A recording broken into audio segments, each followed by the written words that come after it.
Are you ready? 20 seconds start now.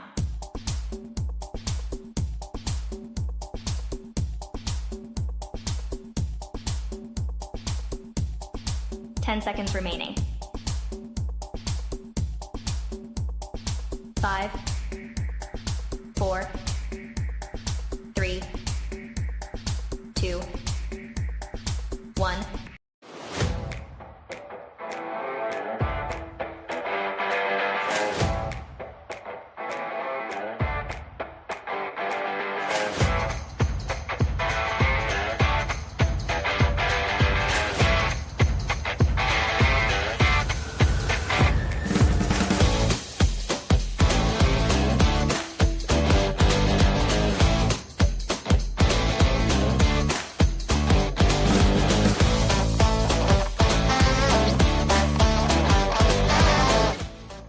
All right, everybody, you are live with us on the Lights Out Sports Podcast. It's myself, Mike Valentine, and my buddy Cheese. And in just a minute, I may regret this decision, but we're going to bring a second Packer person on here, and this is just going to be incessant. Go, Pack, go. I don't know what we're going to do here, but it'll be fun once we get to it here in just a few moments, everyone. So, Cheese. Yes. It's like the second week in a row that we haven't done anything special throughout the week. I've been a little under the weather. I know you were a little under the weather last week. Have you recovered, sir? Yeah, it was just like 2 or 3 days. The allergies got me and then it's gone. So, yeah, I've recovered. I got a question for you. Sure. Well, first of all, are you feeling better? We got enough drugs in me right at the moment that I'm okay for the next hour and a half or two. Okay. Mike does drugs. Second of all, are you headed week 9 to Spain? No. Are you headed to Spain for the Bengals-Falcons game? Madrid. I'll be lucky if I make it up that early for the Bengals-Falcons game right here in Arizona on week 9. I guess we're not going to do a watch along. I was going to say if it's an early game before it starts, we could do a watch along, but apparently not. Well, no. I mean, if that's what you want to plan, that's several weeks away. I think I can mold my schedule by that point to do it. So yeah. Yeah, because usually they put those games at like 9:30 Eastern in the morning. So 8:30 my time. But yeah, we'll see. Okay. No, I say we go ahead and announce it. If you want to do it, let's do it. I like it. Week 9, which I don't know the date, probably early November. We are going to do a watch along for the Madrid game. It's Bengals at Falcons. Well, basically Bengals Falcons. It's not at in Spain. So the Bengals do not lose a home game. The Falcons do. Well, that's the interesting part. I didn't know who lost the home game. So yeah, all right. I believe the NFC has the extra game this year, the extra home game, so they lose all the neutral games in Europe. All right, that's interesting. I believe so. I could be wrong. Yeah, we'll talk about this a little bit more in the Flaming 5 and 5 here in just a few minutes. I'm sure you're going to talk about it a little more with our buddy Isaac when he comes on from the podcast here in just a moment. His podcast is Fun Football Podcast. I had to look over here at my notes and make sure I got it right. But yeah, Fun Football Podcast. We'll have Isaac on here in just a moment. All right, buddy. All right. I'll tell you what. Let's go ahead and get into this Flaming 5 and 5 if you're ready. All right. I mean, are you sure you're ready? Yeah, I guess. Yeah, you're so excited. And you just can't hide it from a really bad 80s reference to a song. But some people will get it. Most people will not. As excited I was when you trade up for a kicker. Okay. Well, I mean, at least you'd cut another one. Yeah, that's true. All right, let me explain how all this works here. Flaming 5 and 5 goes like this. I will ask Cheese 5 questions. If Cheese can get them before the flames overtake him in the 5 minutes, then he will not engulf in flames. We'll just throw them all out. We'll extinguish them and they'll be done and we'll go on with the show. If not, well, I guess I'll pull up Isaac and then he and I will do the rest of the show together and maybe I won't regret bringing on 2 Packers writers at the same time. So either way, I'm sure it's going to work out fine. And I'm sure that Cheese is going to get all of them before the 5 minutes he usually does. So Maybe. All right. Without further ado here, ladies and gentlemen, we're going to start off with a baseball question. We're going to start off with your Cubs in a baseball question. Let's start the music in the background, and here we go. All right, so the timer will start. When I finish reading the first question, Cheese, here it is.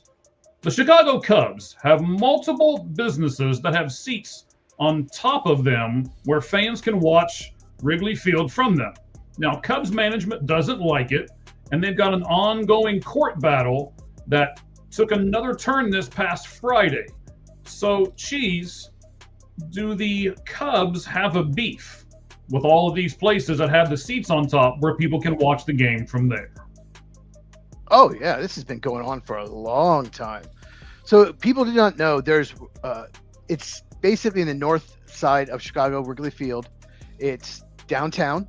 I've been to it. There's just buildings everywhere, and there's buildings across the street where they have rooftops and they can watch the game from the rooftops. But what the Cubs are trying to say is, you guys get profit for that. You sell tickets, but everyone else, like we don't profit off that. You know, we should get at least some of that money. But everybody, you guys are basically getting it for whoever owns the building gets it for free, can just sell tickets. How is that fair? So, and the rooftops, it's always been a thing. They showed the rooftops when I was a kid watching Harry Carey, so it's kind of cool. But so I can see both sides. I mean, they have, I guess the buildings are there, but the Cubs have just been like, you're making money off of us and other people are paying. How is that fair? So they definitely have beef. It's probably going to get ugly. Okay. Well, we'll see how ugly it'll get. We'll go to question number 2 and say this. The NFL does a great job of feeding the fans like little tidbits of information throughout the off season. So it almost feels like the season never ends. But Cheese, I want to know this. Why does everybody go crazy over this stupid schedule release? We basically already know the teams. We just don't know the dates and times. So why do we all go crazy over it? I don't know. I don't go crazy for it. Of course, I look at it. I will make a video on my channel about it. Of course I will. But it's like going crazy to me. Well, it's important for the people that want to go to a game. Like I want to go to one game or two games, and then you can plan according to that. So it's important for those, but it's just something. It's just football. You know, nothing goes on in May after the draft until training camp. It's just something. That's what the NFL puts in the middle of May. The draft's kind of died out. Let's have something else. You know, they want to try and make the NFL relevant year round, but people just, we're playing this, and I guess primetime games are a big deal, or holiday games. So maybe they're going crazy for that. Okay, and we will look at the 7 games that we know so far. We'll take a look at those at the end of this segment here. So The Brewers have hit the fewest home runs at 26, yet they've also allowed the fewest at 30. So there's not a lot of homers in Brewers games by either side. Does this mean that the games are less exciting, Cheese? The Brewers games? Yes. Yes. Brewers have never been exciting. I don't remember. The last time I was like excited to watch a Brewers player was probably CC Sabathia, and he made like 18 starts for them or something like that. So like when he went on that run, but there's nothing exciting. There's not one thing about the Brewers you say I have to watch. Maybe that Jacob Mizorowski guy. But as far as bats, no, there's no one that really makes you want to watch. All right, sir. So 4 questions out of 5. Here's the 4th one. Week 1 gives us LSU versus Clemson for college football. And the first Monday night football game gives us Denver and Kansas City. Which game are you looking more forward to? Well, I'm looking forward to both, obviously. Week 1 of college football is there's no preseason. You just don't know like how good teams are going to be. I would absolutely have said LSU Clemson last year, but Clemson stunk. They stunk last year, and they just lost a ton to the draft. So they could be bad. I don't know about I just don't know. So if I had to pick, I'd probably say Denver, Kansas City. I must always go for the college game week 1. All right. I'm going to make sure I'm going to concentrate and try to get this name right. So Munataka. Murakami. Yeah, Murakami. Yeah, I had it better earlier, but that's all right. Is on pace to hit 62 home runs, drive in 120 runs, walk 120 times, and strike out 245 times. He's the newest guy that's kind of the 3 true outcomes. Would you take this production on your team, even though he's going to have 245 strikeouts projected? Yes. I mean, you have to take that production. At least he's walking a lot. If he was striking out a ton and not walking, then I don't think so. Like, kind of reminds me like Adam Dunn kind of numbers. Mhm. But yeah, you take that. You absolutely take it. You wish you put the ball in play more. Absolutely wish you do, because when you know this, when you put the ball in play, anything can happen. But 62 homers, 120 walks, that's insane. We'll see if he keeps it up. A lot of times pitchers will adjust to a hitter because he came over from Japan. But yeah, Right. I would take it. I'm assuming you would as well. Oh yeah, yeah. I mean, they're never gonna, that's never gonna happen as far as those actual numbers. But it looks good. Looks good on paper. All right. Oh, you did it, buddy. You did it. Okay. Oh, you did it. You did it. I just had it. Oh, snot. Okay. I just saw zero. I wasn't really paying attention to the count. I just saw zero. I was like, oh God, I'm dead. No, you were good. I wasn't paying attention. I was trying to get the stats here for the 7 games that we know. I'm looking for the tweet here. You'll see me staring off to the left. I apologize. I thought I had it pulled up faster than this. Gosh, I put out a lot of stuff on this account in the last hour or so. It's buried. All right, we'll get to it in a minute. Okay.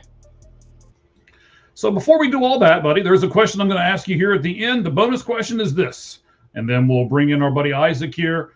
The Yankees rank last in MLB in hitting singles.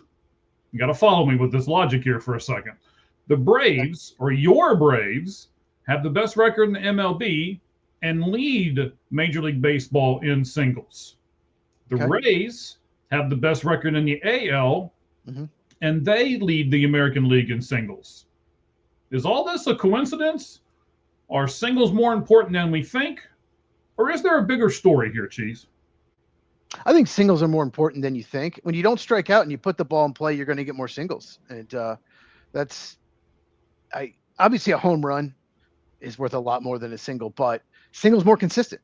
It'll happen more often. So you're probably going to, win more close games. Like Yankees have the worst record, even though they're like the 4th or 5th best record in baseball. They have the worst record in 1-run games this year. They're like 3-9. So, yeah, I think they need to play more small ball. I think home runs happen against probably usually the worst pitchers. The worse the pitcher is, more likely you hit a homer off him. So Yankees got to find a way to get more singles, because that's how you beat good pitching. Sometimes you got to slap a single the other way against the elite, the best of the best, because the best pitchers don't give up home runs. So yeah, I think that makes sense why the Braves and Rays are have such good records, and the Braves are winning tonight. Who are they playing tonight? They're playing somebody big, right? Yeah, they're playing the Cubs. It's one of those things I'm kind of glad we're doing the show. I don't like watching the Cubs and Braves. Those are my 2 teams, because every time like something happens, like, yes, ooh, like I'm very torn. Yeah, hopefully, one team takes 2 or 3, then there's no sweep, Right. Okay. Well, I can't find it. I don't know where it went to. I don't know. I had you it looking here for? somewhere. Adam Schefter had the 7 games that we already know. Well, I'll say this: we know Thanksgiving is Dallas is hosting Philadelphia. I was bummed because I was like, oh, I'm not far from Dallas. I could drive there. I could get up Thanksgiving morning, go. But then I realized that the Packers are playing the Dallas Cowboys at home. I thought they were playing on the road, so I can't go to the game. So that was disappointing. When I was looking at the opponents, I don't know why I thought they had Dallas at home. And we talked about the Spanish game. Correct. Now we know the first Monday night football game as well. We know that. I could go to New Orleans. Denver. They play in New Orleans. That's actually about as close as Dallas. Okay. I could go to New Orleans. Yeah, we'll see. Depending on what day. I don't. If it's a Monday night game, I hate that. I don't want to. I went to a Monday night game once in Baltimore, Green Bay Packers, Baltimore Ravens, and it was cold and it was awful. So I don't like Monday night games, at least in person. There's you guys' buddy. I tell you what, let's leave that comment up here. Let's pull up Isaac here real quick. All right, I'm going to add Isaac to it. You'll have to give me a second, because then I've got to make it a 3-person deal. And hang on. There we go. All right, there we go. There's Isaac. Hey, all right, guys. so, I'm sure both of you remember who this is. You got Mr. Nerd over here. Arcadia. Guys, putting a message up for us. We had him on our big NFL draft special. And then they're asking Cheese a question here. Let's see. Would you rather have? Do you have a noose? Do I have to pick? Oh my God. Oh my gosh. I don't know. I'm not a fan of James Gladstone at all. If anyone who watches my channel, The guy does, or he wouldn't ask you the question this way. just trashed his draft. Mhm. Well, look, Stephen Jones has a lot more influence than he used to. So I can't. I'm saying this, but probably Jerry. At least they've drafted Caleb Downs. So, but that was a good question. Now we're going to have a battle back and forth here. I think this is going to be nice this time. I'm liking this. I can see the things before everybody else. So he's asking you if you're really upset about not watching Green Bay live. I wanted to go see him in Dallas. I want to go see him this year, and I have a friend that lives just outside of Dallas. Johnny, you watching?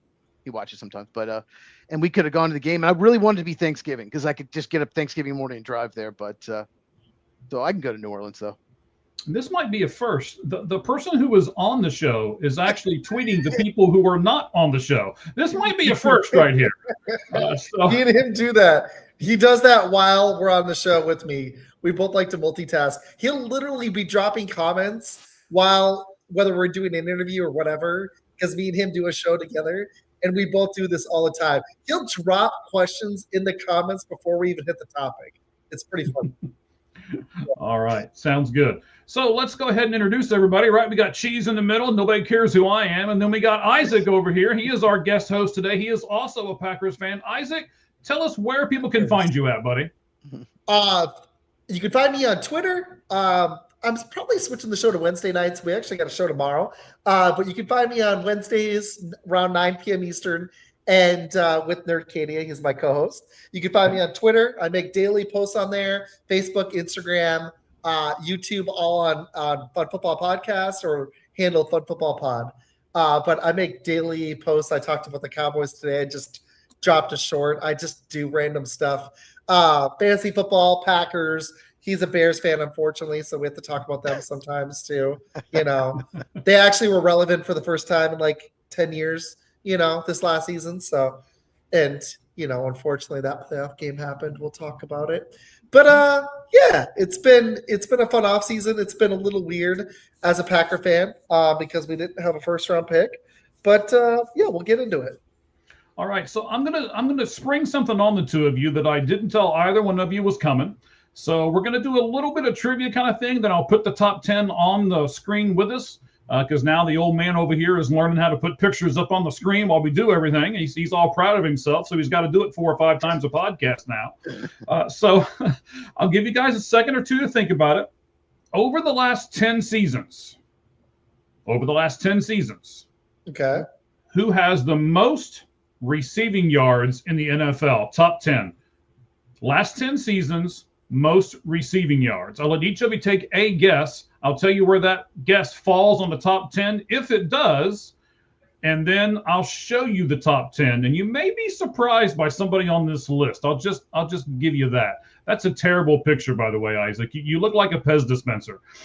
So you probably don't even know what a Pez dispenser is. You're too young. I'm actually older than I look. I do know what a Pez dispenser. Okay, I don't know. all right. Well, I might be older than Cheese, actually. I'm not sure. Oh, I don't know about that, but he's not ancient or anything, but I'm actually almost 40, if you can believe it. So, wow. Yeah, might be. I don't know. I do notice how Cheese is avoiding this question. He's like a girl, not wanting to say how old he is or anything over here. I mean, there might be a 4 in front of my age now. Okay. Well, there's a 5 in front of mine, so that's okay. So I get it. We're all good here. All right. So Cheese, I'm going to start with you. Give me someone who you think will be on this top 10 list. The top 10 receiving yards over the last 10 seasons. I mean, there are 2 names immediately jumped out. You want anybody on the list? Yeah, I want anybody on the list, but let me start with Cheese, Isaac. Give me just a second. I'm going to get a name from Cheese, and I'll get a name from you. All right? Go ahead, Cheese. Give me a name, buddy. 2 that immediately popped in my head. Okay. Devontae Adams. I mean. All right. So Devontae Adams. Yep, he is on the list. Yeah. Isaac, give me one that you think is going to be on this list. Tyreek Hill. Tyreek Hill. Wow. Now wait till you see this. I'm thoroughly impressed, gentlemen. There's the list. You guys got Oh, I don't one. get. I was gonna say I've Mike seen it Evans. recently. I've seen it recently. I thought we were gonna keep going. I was gonna say Mike Evans next. Oh yeah, No. I wanted to do the whole thing because Yeah, I was yeah, going I to say know. Justin Jefferson. Oh, I was and then gonna say getting Cooper Kupp Lasky- too. Oh, I Getting don't the know if I would've Lasky got- was going to be hard. I was going to say Mike Evans. Oh man, I don't think if receiving yards eventually we would have said Kelsey. I would have said Cooper. I'm impressed. I'm impressed. Hopkins is that far up there because he hasn't done much the last couple of years. Keenan Allen, the biggest surprise on that list though, and maybe it should be, is Amari Cooper. Yeah, I wouldn't have thought of Cooper. I wouldn't have thought of him as good of a player as he is. So that's impressive. Personally, I was a little surprised that Jefferson was that low. Is it that he's not been in the league as long as some of the rest of these guys? Is that what it is? He was 2020. He came in the league in 2020. He was the first round pick. Yeah. And he had a bad year last year, and he's been banged up. So what has he had? 5 full seasons? 6? Not even? Yeah, he's really good. That's just really really impressive. Really, that's really good. That's really impressive. Yeah, so Cooper That's Kupp at crazy. the bottom, Justin Jefferson, then you got Amari Cooper, you got Keenan Allen, who honestly I forgot about, DeAndre Wow. Hopkins, then Stephon Diggs, Mike Evans, Travis Kelce, Tyreek Hill, and Devontae Adams. I wasn't sure if you guys would get Devontae Adams or not, but I saw it that it was a Packer, that it was at the top, and I was Sure. like, oh, I got to do it. Got it. Yeah. Never heard on. We've missed him. We missed him. I'm impressed Jefferson is ahead of somebody with only 6 seasons under his belt. That's massively, and really not even 6. He missed half a year. So 5.5 years. That's crazy. Yeah. I love it. All And, right, I wow, mean, we got he all hasn't kinds of always had the comments best over here. Hold quarterback on, let me play, try to too. get to all these here. He's never played with like a really good quarterback. He's had one good season with maybe Cousins. a season and a half of Cousins and one good year of Darnold. No, That's it. Yeah. is that true, Isaac? Oh, I live in Dallas and I hate them. I hate Cowboys Okay. fans. I not only hate the Cowboys, but I love that they exist because it's so much fun to have a team to make fun of. Like the Bears, I love their history and they're one of my rivals. But I love the Cowboys that they exist because I remember when they were great when I was little. I'm actually old enough to remember when I was like 5 years old, I was pissed because the Cowboys beat us and it was 3 years in a row. I remember being 7 thinking, are we ever going to beat this team? That's one of my first memories. And that was the last time the Cowboys were really good. So it's been a long time. It's been 30 years. I've enjoyed it. I hope it continues. Jerry makes it fun. I love it. Jerry makes it Yeah. fun. He does. Yeah, He I does. just made a video on my channel about the Cowboys. I said they made the best and worst moves of the offseason, in my opinion. So I just made a video on that because it's the What Cowboys. is They're the- going to make something. They're going to do something dumb every year. What was the worst moves? Because I've actually liked their draft. a lot. Trading for Rashawn Gary and giving up any draft capital for a player that was going to be released anyway. That was a bad move, but they only give up a 4th. But the fact that they're paying him as much as they're paying him, that's why the Packers let him go because he wasn't worth it. Well, you gave up any draft capital for him. I know. You could have We just signed keep someone going- better we- and not given up any draft capital. It's just, and next year's draft's going to be amazing. So We keep fleecing this team, but they got a pass rusher in the draft from us, so that was interesting. That trade, though, I'll wait for the question, but we'll talk about that trade. That trade was interesting. All right, well, I like this. We're already bantering back and forth, and it's not Oh, yeah. all Green Bay Packers stuff. We're throwing some Cowboy stuff in here. So Cheese gave us 4 questions. I'm going to take the first 2 questions because I know I'm not really going to talk a whole lot during these questions. So I'm just going to be like the moderator in between here.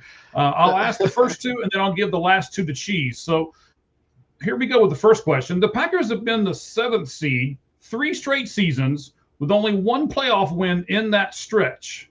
Yet Matt LaFleur was not only not fired, but he was instead extended despite blowing a 21-3 halftime lead against the rival Chicago Bears. So, Isaac, right or wrong move in your opinion, sir? When Bears fans are excited that you're re-signing your coach, you know you've got a problem.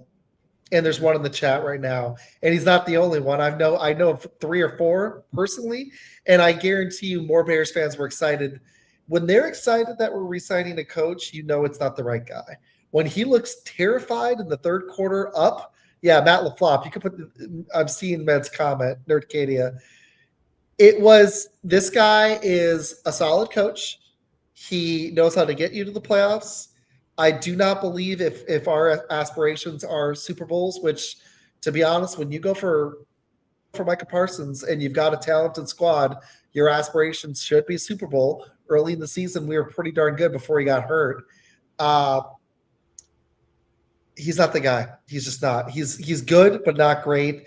And I think he struggles with player relations now. That's come out a bunch. I also think he just struggles on how to close a game, and that is a skill that really can't be taught. It's being calm under pressure, having ice in your veins, kind of like Joe Montana as a player. But there are coaches that keep cool under pressure, and I don't see it with him. It's happened multiple playoff games now where when the game was hanging in the balance, I've seen him falter with decision making, and really just confidence. You can see it. He looked scared when we were up by 2 scores in the third quarter, and you shouldn't be scared when you're up by 2 scores against a team with a rookie head coach and a second-year QB. You should be confident. And not only did we we gave up 25 points in the fourth quarter, but I just questioned the guy's play calling. I was praying we would bring in a play caller for offense. We lost our DC. I'm not hating the hire they got, though. Actually, I like it. But I personally have big questions about him and Goody. Of the two, if you force me to pick one, and he's right, that's right, the kicker is to blame too. But when people put the game on Love, I'm like, hold on. Love had 4 TDs, 0 interceptions, had 1 bad quarter. Our kicker misses 2 field goals and extra point. The coach looks like he's lost.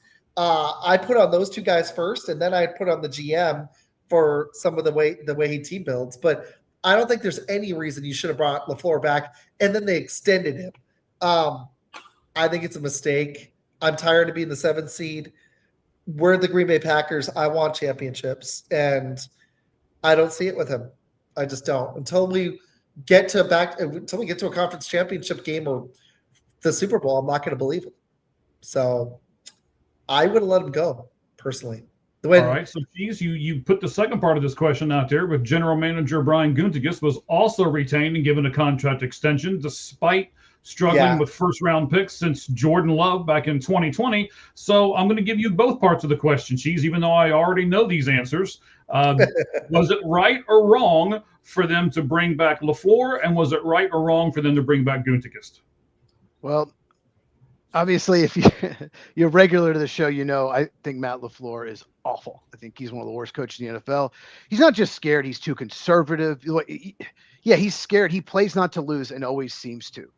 And he will not let Jordan Love some games just open up and throw it down the field. He'll call screens and dump offs. It's like, and he was even conservative with Aaron Rodgers. It's like, these guys aren't going to throw a lot of picks. They don't do it. They're accurate. They have good ball placement. They're not going to make mistakes. So what are you doing? He's the worst possible coach for this kind of team. It just drives me insane when on TV they're like, one of the best play callers on ESPN. He's one of the best play callers in the game. No, he's not. He's one of the worst play callers in the game. And Jordan, you mentioned Jordan Love. 4 touchdowns, no picks, almost 5. If Christian Watson is ready for that ball, it's 5 touchdowns, no picks. They win the game. He puts a ball right on the hands of Jaden Reed down the field on the sidelines, dropped in the last drive. I'm just so sick and tired of elite quarterback play in the playoffs.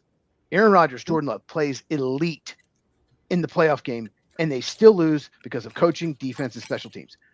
Every other team, if their quarterback plays elite, they're going to win the playoffs. Every single team in the NFL, except for the Green Bay Packers. And it's just become their culture. Losing in the playoffs, games they have a lead and should win. It started with It's Mike McCarthy and Matt LaFleur. They're both very similar. Second part of your question, Brian Gutekunst, he should have been gone years ago. He for some reason, he will not take – he would not draft Christian Gonzalez. He took Lucas Van Ness. He would not draft Cooper DeJean, took Jordan Morgan.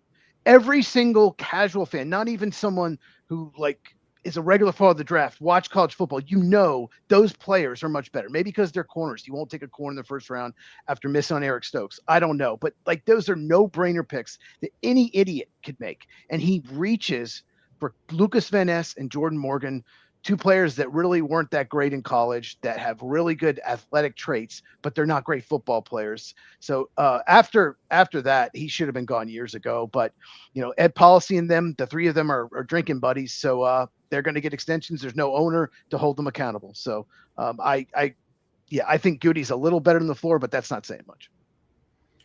All right, gentlemen. Similar. So Yeah, I agree with that. I agree with the Goody thing. Like, he's made some solid moves. I don't think LaFleur is one of the worst coaches. I just think if you have high aspirations, it's kind of like doing what the Steelers do. You keep putting a Band-Aid on it. Like, the Steelers need to suck so they can get their franchise QB, and instead they're relying on a 42-year-old Aaron Rodgers to be 8-9 or 9-8. It's like, do we want to keep being a 9-10 win team, which is better than most? But I'd like to go shoot for the moon. Like, when Harbaugh was available, there were other coaches available that would have been better fits than LaFleur.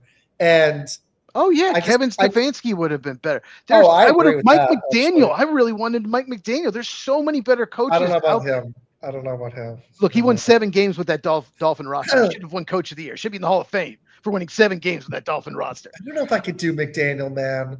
I love his press conference. Oh, I mean, it would be high entertainment, but I just, there are other guys. If you could have coaxed Tomlin, the only good thing that could happen here is maybe we miss the playoffs or do the same crap for another year or two, and then Tomlin gets available and you go get him. Because even though I know he didn't win a playoff game for a long time in Pittsburgh, the fact that he got that dragged teams to the playoffs every year that didn't belong there, I would love to go grab him. But I don't know. I honestly, I hate to say it, I think we've got a very talented roster. I don't have a lot of confidence because I think our coach is just going to keep us in this wild card range, and he's the worst coach in the division too. Every division game, he's going to be outcoached. Every single one. You already know. The other three coaches are better. The Lions might have a problem if they don't get the right coordinators. The Lions, I think, are going to be on a downward slide, and the Vikings are banking on Kyler Murray. And just wait till Call of Duty comes out, and that guy's going to suck. And then you've got JJ McCarthy. So we're likely to be first or second in the division again. We're banking on one guy right now, 2 really. We're banking on Love, and what we're really banking on is Micah Parsons getting healthy and Tucker Kraft, because our team. We were a one-man show last year. When Mike was out there, we were a borderline elite team. When he wasn't, our defense was awful. It went from 6th to a lot of metrics in the low 20s. That shouldn't happen from one guy. All right, you're doing a really good job here of setting us up for this next question. So let's go with that here. Show, so sorry. I forgot I did the next one. My bad. Sorry, dude. It's okay. So one of the reasons that Cheese loved the Micah Parsons trade was because he knew that Goody was just going to screw up the picks anyway. So why not just get Micah Parsons and get those 2 first-round picks? So with that being said, and the fact that you can't get great value out of Hall of Fame type players, Isaac, do you think the Packers clearly won the trade? And why do you think Cowboys fans think that they won the trade? They think they won the trade because they got a bunch of picks and they parlayed one of them into a defensive lineman. That's good for them. They got the guy from the Jets, and they honestly they got Malachi Lawrence. Good for them. I don't think they did win the trade. But they do have another first next year, and that draft is amazing. So good for them. And that is the way to rebuild your. The weird thing is, I think you're better off with a guy like Micah, though. You watch the difference he made on our roster, and even though he tore his ACL, I still would pick that trade 100 times out of 100 because we never take swings like that. I love that we actually, even though he might have been the wrong guy, but I actually think he's going to flash more this year. But they went and drafted a receiver in the first round last year. This is after signing Josh Jacobs and McKinney. So we've been more aggressive. Goody has been more aggressive, even though he whiffs on first round picks. He signs Jacobs and McKinney. The next offseason, he drafts 2 receivers early. Then he trades for Micah Parsons. So I got to give Goody credit where he's messing up in some ways. But I think we've clearly won the trade. The problem is we got to make the most of this now. You're paying a Micah Parsons. We've got to be able to roster fill around him. It's like paying a quarterback. The problem is the Cowboys tend to miss on first-round picks too, and I have no confidence Malachi Lawrence is going to pan out. Caleb Downs will, but that was their pick. Malachi Lawrence was our pick. Good luck with that. we'll see. Cowboys have a good history of first round picks, minus 23 in 2023 and 2024 when they reached on Massey Smith and Tyler Guyton. But if you go back, Jerry Jones, his strength was like just sitting there and taking players that fell, like Zach Martin, like Micah Parsons. So he's DeMarcus Ware, CeeDee He just Lamb. hits more on the first rounders than the late mid-round rounds. picks. They haven't had a lot. Yeah. Goody's got a gift with late and some second and third round picks. Second, fourth round. Just look at sixth round. He hits on those guys. He finds starters there. But why not find starters? First round should be easier. He keeps drafting guy with traits. He drafted a 4.29 40 wide receiver because he ran a 4.29. It's like, we'll see what happens with Golden, but I would have taken someone else there. It's just, it's like his whole philosophy is different in the first round than other rounds. The Bears receiver that they took, I would have taken Burton. But Golden might pan. He actually had a good playoff game. I'd like to see him get more opportunity. He did. And their defense situationally played great. They played good against us, and they were like that all year. Yeah,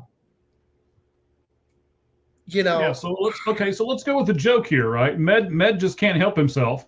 What do you call a drug ring in Dallas? A huddle. Okay. Anyway, Cheese, what do you think about that? That's another thing from that Med's putting out there. I was not high on Van Ness at all. That's a good point. So what Van Ness was in college is when he was successful, that's because he was just more athletic than the offensive tackle. I didn't see any pass rush moves. If you watch him in Iowa, there was no pass rush moves. He just was more athletic, better length, and And Mel Kiper said it best. I was watching, ESPN when he was drafted. He said, if he hits everything, if all the ceiling with his athleticism, he can be Nick Bosa. But if he does, but he's got a lot of work to do. He's got so much work to get there.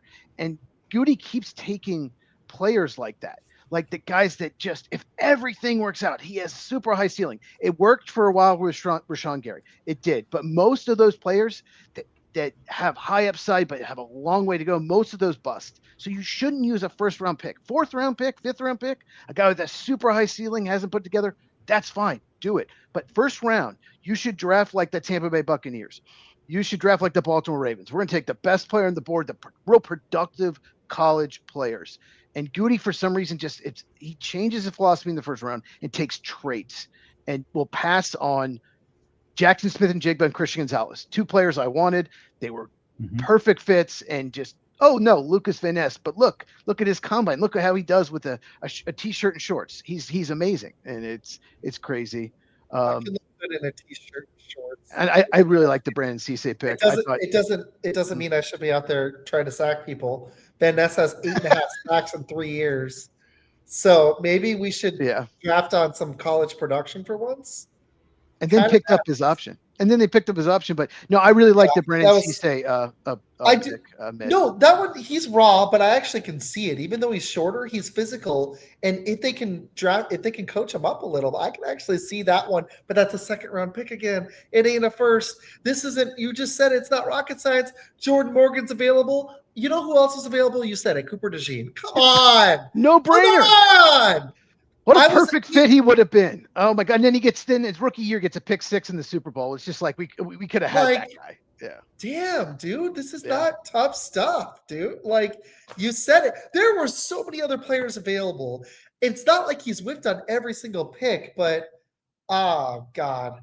He got off to a good start with first round picks. He got Jair Alexander, Rashawn Gary, and Jordan Love, but then he missed on Darnell Savage. But 3 of the first 4 were very good. And then he just, I don't know what it is. He's obsessed with the high ceiling in the first round. And you should do the opposite. You should take the most productive player in college on your board, like Tampa Bay, Emeka Egbuka, Ruben Bate. Those are guys who are amazing in college. Take the most productive player. Baltimore Ravens, they take Kyle Hamilton. They take Ioane, guard from Penn State. That's the kind of players he needs to take, and he doesn't. He takes traits. And it sucks because in other rounds he does this. So it's like he abandons his philosophy in the first round. And the problem is, you know what? If you force me to choose between Goody and LaFleur, I'd actually keep Goody over LaFleur. He's done more. He's done more, even though he does this like bargain bin shopping where he only picks certain positions in one draft and neglects others. He's hit on a lot of picks. It's just a weird way to build a team, and you can see there's some holes. Like this year, it was not a super deep class, but we kind of needed a running back after letting Wilson go, or a backup QB. Now they signed Tyrod Taylor, so that's fine. That'll probably work for a season. And there wasn't a lot of QBs anyways. But like after letting we let Romeo Dubs go, and we lost somebody else. Tavian Wicks traded was Wicks. traded to the We Eagles. traded Wicks. Yeah. So we lost two guys to open the door for Golden and Savion, but we probably need to pick somebody up. Bo Melton is our fifth receiver right now. Well, they did sign Sky Moore. He's probably going to be mainly a return man. Don't talk about Sky Moore. Matt's going to just have a field day. He keeps joking every year. We keep signing our number one receiver. Last year was McCole Hardman to be our freaking returner, and he wasn't even good at that. And now you sign Sky Moore. Stop picking up returners. You want MVS back. You know what? Give me MVS over those guys, even though he'll catch one pass. Like, come on. Like, dang, man. Honestly, I was hoping that they would actually offer the Rams a deal for Devontae, even though he's aging. I thought he would have been perfect for a season or two on this team. We just need somebody to take the pressure off in case Watson gets hurt again. Because is it going to be Jaden Reed? Like, who's going to be our go-to guy if Tucker Kraft isn't healthy? Watson's made of glass. That Reed, Golden is the only answer I can think of. Is like, what's the plan? That's a bad plan. It's a bad plan. Yeah. Jaden Reed's just even when he's healthy, like God, some games he will just have horrible drops. Just horrible drops. They extended him. I get why they did, but I think Golden is they're going to count on Golden to step up if anyone gets hurt. All right, guys, you're here with us on the Lights Out Sports Podcast. You got Cheese in the middle. You got Isaac on the far right. He is our guest today. He is from Fun Football Podcast. Gentlemen, you were talking about the offense a little bit. Let's dive a little more into the offense. Now, it's a little bit of a long question here, but I just want to go ahead and throw this whole thing out here because I'm afraid I'm not going to get to talk again and ask the rest of the questions. So the Packers should have one of the better offenses in the NFL this season. I mean, they've got Jordan Love, for God's sake. You got Josh Jacobs. You got Tucker Kraft. You got Christian Watson. You got Jaden Reed, Matthew Golden. But however, the offensive line kind of worries some of us besides Zach Tom at right tackle. So which of the four players worries you the most? And Isaac, I'll start with you. Which of these four? Left tackle Jordan Morgan, left guard Aaron Banks, the catcher Sean Ryan, or right guard Anthony Belton? Which one of those four worries you the most, and which one worries you the least? And if I pronounce any of those names wrong, just correct me. It's fine. I'm probably still honestly worried about Morgan, but the problem is that if you put him at guard, I think it works. Ryan, I actually think at center is going to be great. Tom at tackles, obviously the best guy. You didn't even list him. I actually am not super worried about Belton. I'm worried about the left side with Morgan and Banks because Banks didn't really play up to his deal last year at all. The offensive line was a sneaky problem for us last year. They were 22nd overall, I think, in DVOA. The center and the right tackle are the two guys I'm not worried about, but I'm really worried about Morgan's going to have to step up in Banks, and that's the most important. That's the blind side for those two guys. It's the left tackle and left guard. Those two guys have got to anchor this line, and if they don't, I'm worried we're going to have some problems because not only was the run blocking not where it should be last year, but the pass protection, Jordan Love took too many hits. I think Cheese can attest to it, and that can't be a weakness for us anymore. Like, we started winning on the defensive line last year, and you win games in the trenches on both sides of the ball. And if our offense, if we wanted to take a step forward, we need to have more time for Jordan Love. We need to have more running lanes for Josh Jacobs and hopefully Marshawn Lloyd or somebody, maybe Chris Brooks. They re-signed him. This line has got to step up, and I feel like this is another Goody problem. He drafted Morgan, and he is not even close to live up. He has not lived up even like remotely close yet. He has to take a step forward this year. It's a tie between him and Banks because last year's free agency was not good for us. We signed Nate Hobbs. He's already been cut. And Banks did not. That was a bad signing. He was banged up and did not play well. Those are the two. I actually like the center. Belton's decent. I don't know. I don't love our offensive line either. We've got some problems on the offensive side of the ball. Cheese, what do you think? So here's the thing. You can go into a season with maybe 2 question marks on your offensive line. You cannot have 4 question marks. I think there are 4 question marks. But Zach Tom is great at right tackle. The Seahawks had questionable spots at both guards. They drafted one, Gray Zabel. Still had a bad right guard, but one. They had one questionable spot, won the Super Bowl. Jordan Morgan, not only did he not live up to the first round pick, he's got short arms. He's been wildly inconsistent, and they don't have a good backup if he fails. There's no swing tackle or backup tackle with Rasheed Walker gone.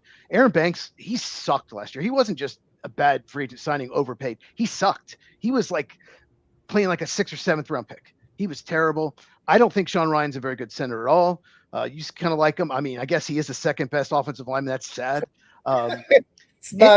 It's not great. Anthony Belton at right guard was a very good run blocker, but he was really bad in pass blocking. And to me, I'm looking at Morgan and I'm looking at Belton. I'm like, their hand placement's bad. Their technique is bad. Like, who is Anthony Belton? Like, his pass protection, his technique, the way he uses his hands, that's you're not supposed to do at all. Like, who is coaching these guys up? So if the coaching staff doesn't know how to like teach these guys, then like, what is going on? Why aren't they firing Luke Buckus, the offensive line coach, or Adam Sinovich, the offensive coordinator? Why do they still have work? Probably because they're Matt LaFleur's buddies. But that's what I'm seeing, and I honestly think this offensive line has a chance to be a disaster. And I just don't think you can have more than 1 or 2 question marks on it. And what if they don't stay healthy? I mean, there's not even a whole lot behind it. So if their offense fails, it's because of the offensive line, I think. And we grabbed a center in the 5th round who I've actually heard could be decent, but we only picked up 1 offensive lineman. Mm-hmm. I like the kicker pick. We'll hit the draft in a minute. But I feel bad. I'm trying not to give long-winded answers, but they were bad last year. They were 21st in pass blocking, 22nd in run blocking. Darian Kennard's getting snaps. We got to get somebody else up in there that's even close to the level of Tom. And he was solid, but he wasn't even great, but he was solid. They're ranked 27th overall right now. That is not going to lead to an elite offense. Like Jordan Love's going to Super Bowl. No, it could be the handicap because you've got talent at receiver, not extreme, but you've got talent. You've got, if Kraft's healthy, you've got a possible superstar tight end. You've got a good quarterback playing Love. You've got Josh Jacobs, but you've got to have protection and run lanes. And this is a problem I really wish we'd addressed earlier. I just wait till Jordan Morgan has to go against Jared Verse and the Rams. That's comment's hilarious. No. So yeah, we'll get to all of those here. So first of all, what about swinging for Tyreek Hill, or as Med's saying down here, what about any other receiver that's available? Do you guys need to go for that in the Green Bay Packer land? No, I think they're set at receiver. I don't think they need anyone else. No, I don't. They're going to give Golden more snaps. They lost Dobbs and Wicks, but Golden's going to take more snaps, so they'll be fine. I actually disagree. I would love to go for AJ Brown. I don't think we have a number 1 receiver as bad as our offensive line is. If the Patriots deal falls through, getting a number 1, I would love it. I don't see the one on our roster. Watson's made a class. Jaden Reed has flashed some potential, but I feel like our offense would take another step like it did with Micah if we had one guy that was like gravity pulling everybody and taking attention off of all those other guys. Like when Watson is available, Jaden Reed and Golden, unless Golden takes a big step. Yeah. So Med, the Packer offensive line's happy to see the Bears defensive line too. So there you go. All right. So you guys wanted to talk about the draft a little bit. You guys mentioned it a second ago. Cheese, before you get to your other 2 questions, what about the draft? What do you want to ask Isaac about the Packers draft this year? We'll talk about the draft, and I'll ask him about the kicking situation. But the draft, they drafted 6 players. I just want to see who your favorite pick was, and maybe what you thought was the most questionable of the 6 picks. Well, there's the shameless I plug for football. I liked the corner. I actually liked this draft for not having the first. I could go B- or B. It wasn't a bad draft. The problem I had was the positions. I liked the McClellan pick because we let Wooden go. We got Hargrave, but that was kind of a band-aid. He's in his early 30s, mid 30s. He could be solid, but I kind of like that they did that because they gave up Colby Wooden for Franklin in that deal after they let Quay Walker go. So there was a lot of rotating parts on our defense, which I'm actually less concerned about our defense. So I was so surprised that we went so defense heavy. I did like that we grabbed a kicker to replace. That might be my favorite pick. And then we doubled down on corner. I wanted McManus out of there. I was like, if we're not going to get our coach or GM as a scapegoat, get McMisses out of there. Get him out. McMisses needs to go. He was a huge reason we didn't make the second round of the playoffs. The problem I have isn't the players so much. I actually think Cisse could be our best corner right now. That's another position of weakness. Yeah. We needed to hit edge. I've heard good things about Dennis Sutton. We lost a lot of depth on edge. We lost Inagabre. We lost Rashawn Gary as well. And Micah's not going to be 100 early in the season, so you're relying on Van Ness and our 4th-round pick from last year. It's a little scary. Aaron Sorrell. They have Colin Oliver and Brenton Cox Jr. too for depth. It's not a strong position group when Micah isn't in, so hoping it pans. I just was concerned that we didn't hit offensive line or any of the skill positions on offense. I thought that was a mistake. We only got one offensive lineman. We really needed probably 2 or 3. All right. Even late. His favorite pick in the draft was the kicker. That's all No. I need to say. Go. No, my least favorite was trading it for a kicker. Gave it 2 picks. You said it right. They needed more depth on offense, and they used 2 picks on a kicker. Most of the best kickers in the league actually weren't undrafted. So I wouldn't have done that, but I get why he did it. I would not have. But yeah, I like the Dennis Sutton pick. There were Packer beat writers mocking him in the second round, 52nd overall, and it was losing my mind. Mike knows I was bitching about it on my channel. I was like, if they take that guy in the second round, he's more of a 4th rounder, but they took him in the 4th round. That's a good pick. But Brandon Cisse is my favorite pick, South Carolina. Like you said, he could be the best corner right there. And I'll give Goody credit here. He brought in, I think 3 corners, 3 or 4 on top 30 visits, and they were all guys that were really good in man. And then he takes Brandon Cisse, who's much better in zone. So, and we know that Jonathan Gannon likes to play a lot of zone. I think he played 79% of zone in the last 3 years in Arizona. So it was surprising me. I was like, are they changing schemes? Are they going to play a lot of man? Nope. It was kind of a false flag, I think. And he took Cisse, and he also took the Alabama corner, whose name is escaping me. Damani Jackson, I think his name. Yeah. Yeah. Good call. You got it. Yeah. So they took guys that are pretty good in zone. So, I think Cisse is a great fit. I think he's good at tackling. There was some bad film. He gave us some big plays, but like you said, he's raw. And I think he'll be a starter in the league. I was very happy with that pick. I had him 44th on the board. They got him at 52. Yeah, Med is just messing with you guys right now. So I had to put the comment on the bottom there.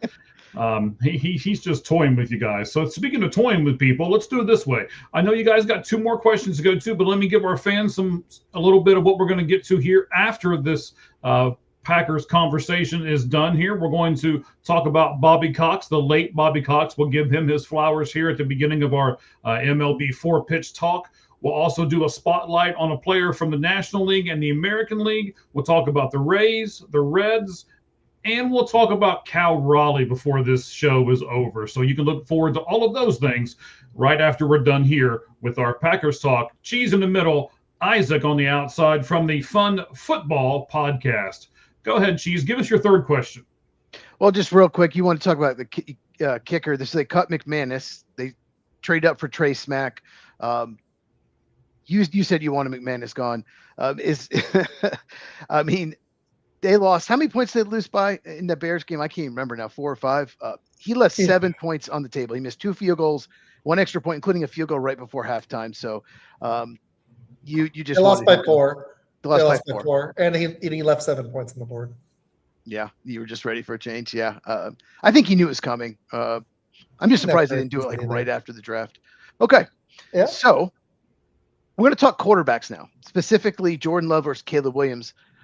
Isaac, I saw your post on X. And you asked. Yeah. Yes. You saw that. I did. You had a poll. Who was the better quarterback? Is Caleb Williams better or Jordan Love?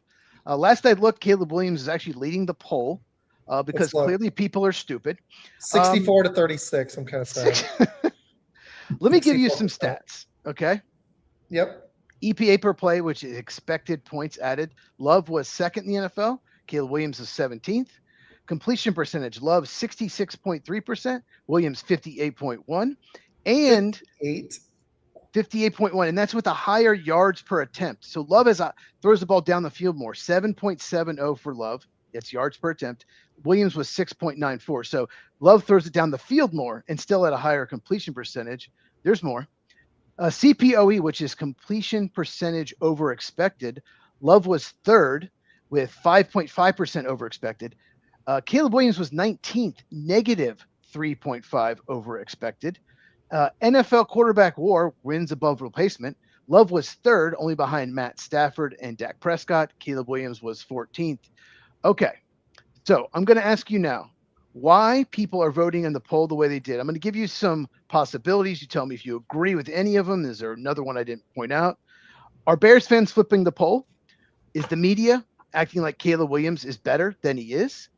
Is the media criticizing everything Jordan Love does wrong and never pointing out the good stuff he does? Does the casual fan only see the fourth quarter highlights and not the early game lowlights of Caleb Williams? Does the casual fan assume he's better because he's the first overall pick and Love was a late first round pick? Another reason, some of that, all of the above. You got the floor. Well, here's the deal. They won the last stupid game, and it comes down to the whole team. But Caleb makes some highlight reel plays that are only few guys can make. He also has better weapons, better coaching, better system. Much better. He had better offensive line play. He had better running back play. Jacobs was hurt. He had 2 running backs. I would take his receivers over ours in a heartbeat. I'm sorry. I don't think it's like the biggest roster weakness, but I think if you stacked the 4 receiving cores in the division, I think the Packers are easily 4th. I would take the Lions in a heartbeat with Amon-Ra St. Brown, Jameson Williams, Laporta over anything like that. I would take the Vikings easily. That one's probably the best. Jefferson, Addison. Now you got Jawan Jennings and TJ Hawkinson. That's not fair. And the Bears now have drafted, and they let go of DJ Moore because he was expendable. Remember that. They have Robotunze, Luther Burden. you have Colston Loveland and Cole Kmet. That's just ridiculous. You have Swift, and Jacobs might be better than Swift. He probably is. But you also have Managai. It was a really good system. And yeah, Caleb is up and down. I think even Med can admit that. But so is Love.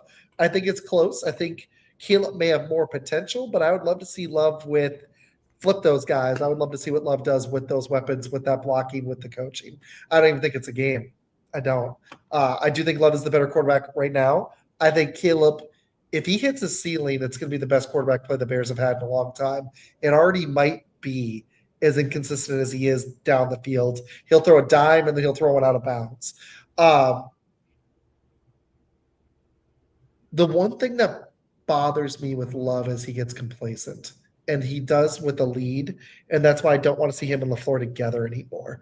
They both seem to put their foot on the pedal hard. And then when they think they've got a game, this happened multiple times here against Chicago and other teams. They take their foot off the gas. Both of them do.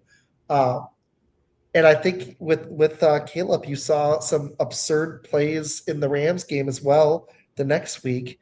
And he makes some throws like that dime to Loveland when he was about to get tackled against the Packers that only a few guys can make. And I think that's what a lot of NFL people see. But right now, giving me everything, I would edge Jordan Love just a little bit, considering his supporting cast and coaching versus what Caleb had this year. Well, the analytical stats say that he's significantly better, and I agree. I think I know that Caleb Williams made some great plays. I know he's had some really good fourth quarters, but you can't be bad for 2 or 3 quarters and then amazing in the fourth quarter and just all of a sudden he's better. Like that doesn't. I mean, 58%. He is just not a very accurate player, and people call him clutch. He had a horrible interception at the end of the Green Bay game in Green Bay. And he then did. in the Rams playoff game in overtime, that was a horrible decision, a horrible throw right at the end. He, to throw a he pick. makes an amazing Yeah. play like the one before where he because he can scramble. He also can run more than Jordan Love. He does that scramble and then he can. the dime he throws. So you're getting some of the best stuff and some of the worst. If he can cut those bad elements out of his game, damn, is he going to be good. And the fact that he won a playoff game in his second year is pretty good. He was amazing in that game. Love didn't even play. It was amazing. That's Yeah. what happens. Love has been Love. He was hurt against the Eagles the year before last. His elbow was hurt, so he wasn't good in that playoff game. He was terrible, but his throwing elbow was hurt. But When he's he was really been against- great in the postseason. He's been really good. That Yeah. Dallas game and the game against the Bears, he played very well. So And he's cut his mistakes down. So is Caleb. The funny thing is, they're actually really similar players. They're both a little up and down. They actually, neither of them make a lot of turnovers. If you look at them, they're Yeah, they weird. don't. They're totally different players, but a lot of things stack up fairly evenly. I actually think these are the best two quarterbacks in the division. It sure as heck isn't Kyler Murray. And I love Jared Goff, but he turns into a pumpkin when he gets hit. I think you're looking at Jordan Love has the best arm in the division. Caleb has the most athleticism, and I think that it's going to be a fun division between those two. I don't think if both teams can build around those guys, I think the Packers and Bears, it's going to be a real rivalry for a long time, and it's going to be fun. we just need a better head coach. It's I like agree. he literally, the Packers should have won all 3 games. Like Matt LaFleur gave them 2 games. So, whatever. All right, I gentlemen, agree. we're going to do a few other things here in just a second. Let me get a couple things up. Let's do, before you do your last question, Cheese, because I know you got a lot of quarterbacks to talk to or talk about here. Let's do this. Let me add this to the screen. I don't know how much you're going to be able to really see it because it's pretty small, but you've got strength of schedule right there, the NFL strength of schedule. Let me take this off there as well so you can get it. So it goes from Cardinals at the bottom. They have the strongest strength of schedule according to this particular graphic. And let me get the Well, real quick, let me just what this is not strength of schedule based on win-loss last year. This is projected win total. One of the worst things that they do, oh, this team has the hardest schedule. Well, last year, if you had the Patriots on your schedule, it was way easier. But then they went to the Super Bowl. They went from 4 wins to 14? So why this is better is this is projected win total because we knew the Patriots were going to be way improved. So what this shows is a much better list. The Schultz report puts it out, Jordan Schultz, much better than the list that they're showing most of the time on X. Go ahead, Mike. No, it's okay. So let me ask then a couple of things here that I see. Does this mean that Detroit and Cincinnati are going to make the playoffs because they have the easiest and third easiest schedules? Yes. Isaac?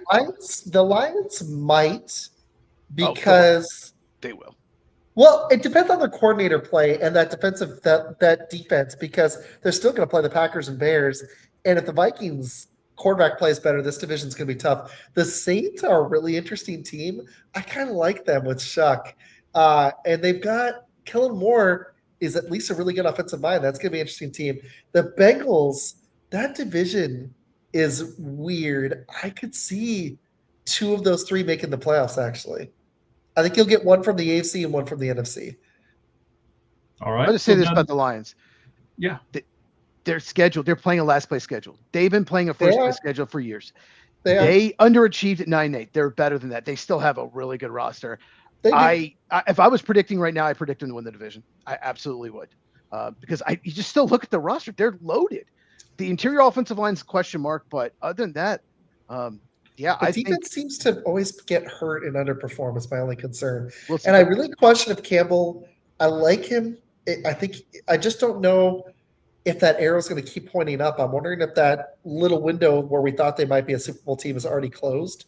Like as good as Goff is, when he's like you just said, the interior offensive line's under pressure. They did let Montgomery go. They still have Gibbs, but that was part of their identity. And the defense has just been perpetually banged up. Well, I'll just say this: look, while the Packers are playing Houston, they're going to play the Titans. While the Packers are playing the True. Rams, they're going to play the Cardinals. So True. they like the Bears last True. year. They last They're place gonna- schedule. And They're going to they chalk were up some playing- wins. The Bears were playing the Raiders and they beat them, while the rest of the division played the Chargers, Broncos, and Chiefs. They all lost. So the Bears got that's a huge swing because they played a last place schedule. So I think the Lions, I think they're going to take advantage of it. And there's a reason why they're number one. They have the easiest schedule because they're playing a last place schedule. So looks like the Arizona Cardinals are screwed, Mike. Yes, it does. It does. Oh, they the for Cardinals sure. should just. I think I said it earlier when I posted this on our X. The Cardinals should just start Carson Beck and see what they got and be done. Just throw Minshew and just throw Jacoby Ellsbury out the window and let somebody else have them. And I have a theory. oh, we love theories, sir. Go ahead. When you mentioned you messaged me before the show that you should just start Carson Beck and tank. Yeah. What if they're like, okay, we think Carson Beck, because he chokes with the biggest moment he starts throwing at the other team. What if they think he's Josh Rosen 2.0? What if they think he's going to be awful? And that's why they used a 3rd round pick, because using a 3rd round pick this year is worth it to pick first in 2027. What if they did that? They're going to start him from week 1. They know he's going to be awful. I like it, to be honest. I mean, I would. You're not going to win much here, right? So why play your hardest and put guys out there to get injured and everything else for the 5th or 6th pick when you could start Carson Beck and whatever else you want to do and just cross your fingers and pray and get the 1st or 2nd pick. I think going for the 1st or 2nd pick is much smarter in the long run. Maybe not in those games as people are going to that stadium and trying to cheer for what little bit they have, but I think in the long run it's the best play. Plus the division's brutal. Absolutely. Division's brutal. They're a weird team. Like if Harrison plays better, you've got like some weapons on offense with Love and McBride. They just need a lot of help on defense, and you got to get that QB. But it's a weird team. It's kind of like the Raiders. They're a weird team. The Cardinals. It's just how are you going to get any division wins? Like you finished last place. And the team you pick up is Detroit. That's your reward for being last place. You have to play the Detroit Lions. Like that's brutal for their schedule. Yeah, it is. It is brutal. You're 100% right. All right, buddy. I know you got one more question, and then I have some breaking news. We're going to do this here in a second. I just pulled up the graphic that we'll get to. We have if they have leaked, we now have all of the international games. So we'll take a look at them when you guys are done with this final question about the Packers. So guys, go ahead. Okay, so what we're going to do now is I'm going to go through all the starting quarterbacks that have been drafted since 2021. Jordan Love was drafted in 2020. I'm going to ask you guys real quick, just give me yes or no.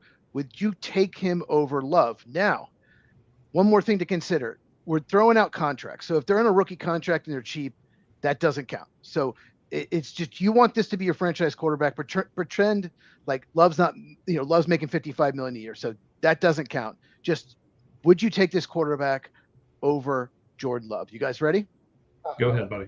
Okay. We're going to start with, some of these guys are kind of starters, kind of not. Mac Jones, I'm assuming no. No. Justin Fields? No. Trevor Lawrence? No. Okay. Well, let's see. Malik Willis? Well, no, because obviously the Packers chose that before we did. So some people thought Willis should start, but I just think he fit LaFleur's system and had some cupcake matchups. But no. I agree. There were people in my channel in the comments that thought they should trade Jordan Love and keep Willis. They literally thought that. They think. And I was like, no. I love that he's mobile. I think LaFleur wants a more mobile QB than Love, but no. Okay. CJ Stroud? No. Sorry. No, because he's regressed so much in the last 2 years. If you'd have given me CJ Stroud year 1, I'd have thought about it, but not now. Yes. Bryce Young? No. No. So we're still at 0. Okay. Mm-hmm. All right. So Bo Nix? No. No, I wouldn't. Okay. JJ McCarthy? No. 9. Michael Penix Jr. No. Okay. First tough one. Okay. First tough one. Drake May. Yes.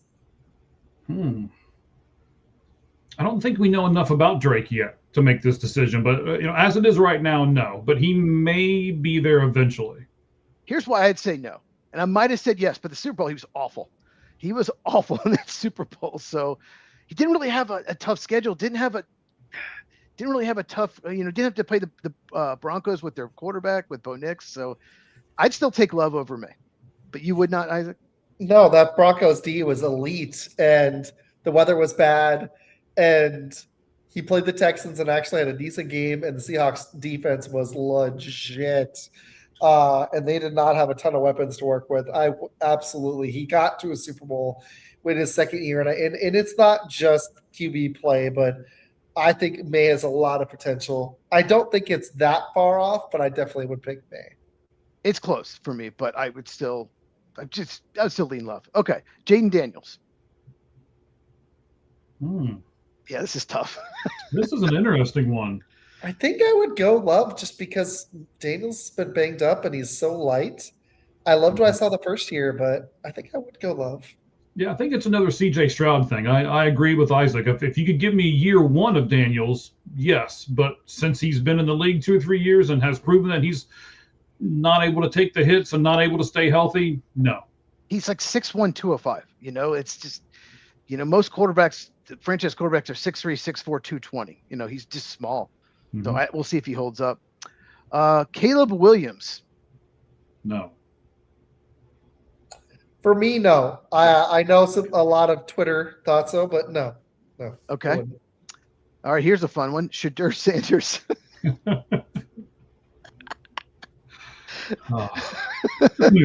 Mel Kiper Jr. says he's amazing. So there you go. Tyler Shuck. No. Jackson Dart. No, but I like him. But no. I do too, but no. Cam Ward. No, but I think he could be good too, actually.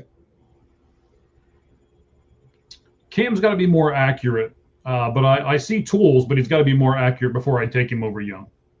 I think he finished strong in the season. I like what I saw the last 5 or 6 games. I'll still take Love, but I think he's trending the right direction, and he just got Cornell Tate, so that should help a lot. Okay, Fernando Mendoza.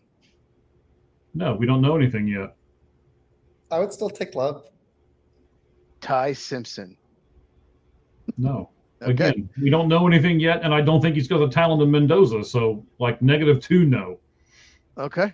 So, yeah, I mean, there's a lot of quarterback talent that's come in the league. That just, tells you Love. I think, Isaac, you only took one over Love.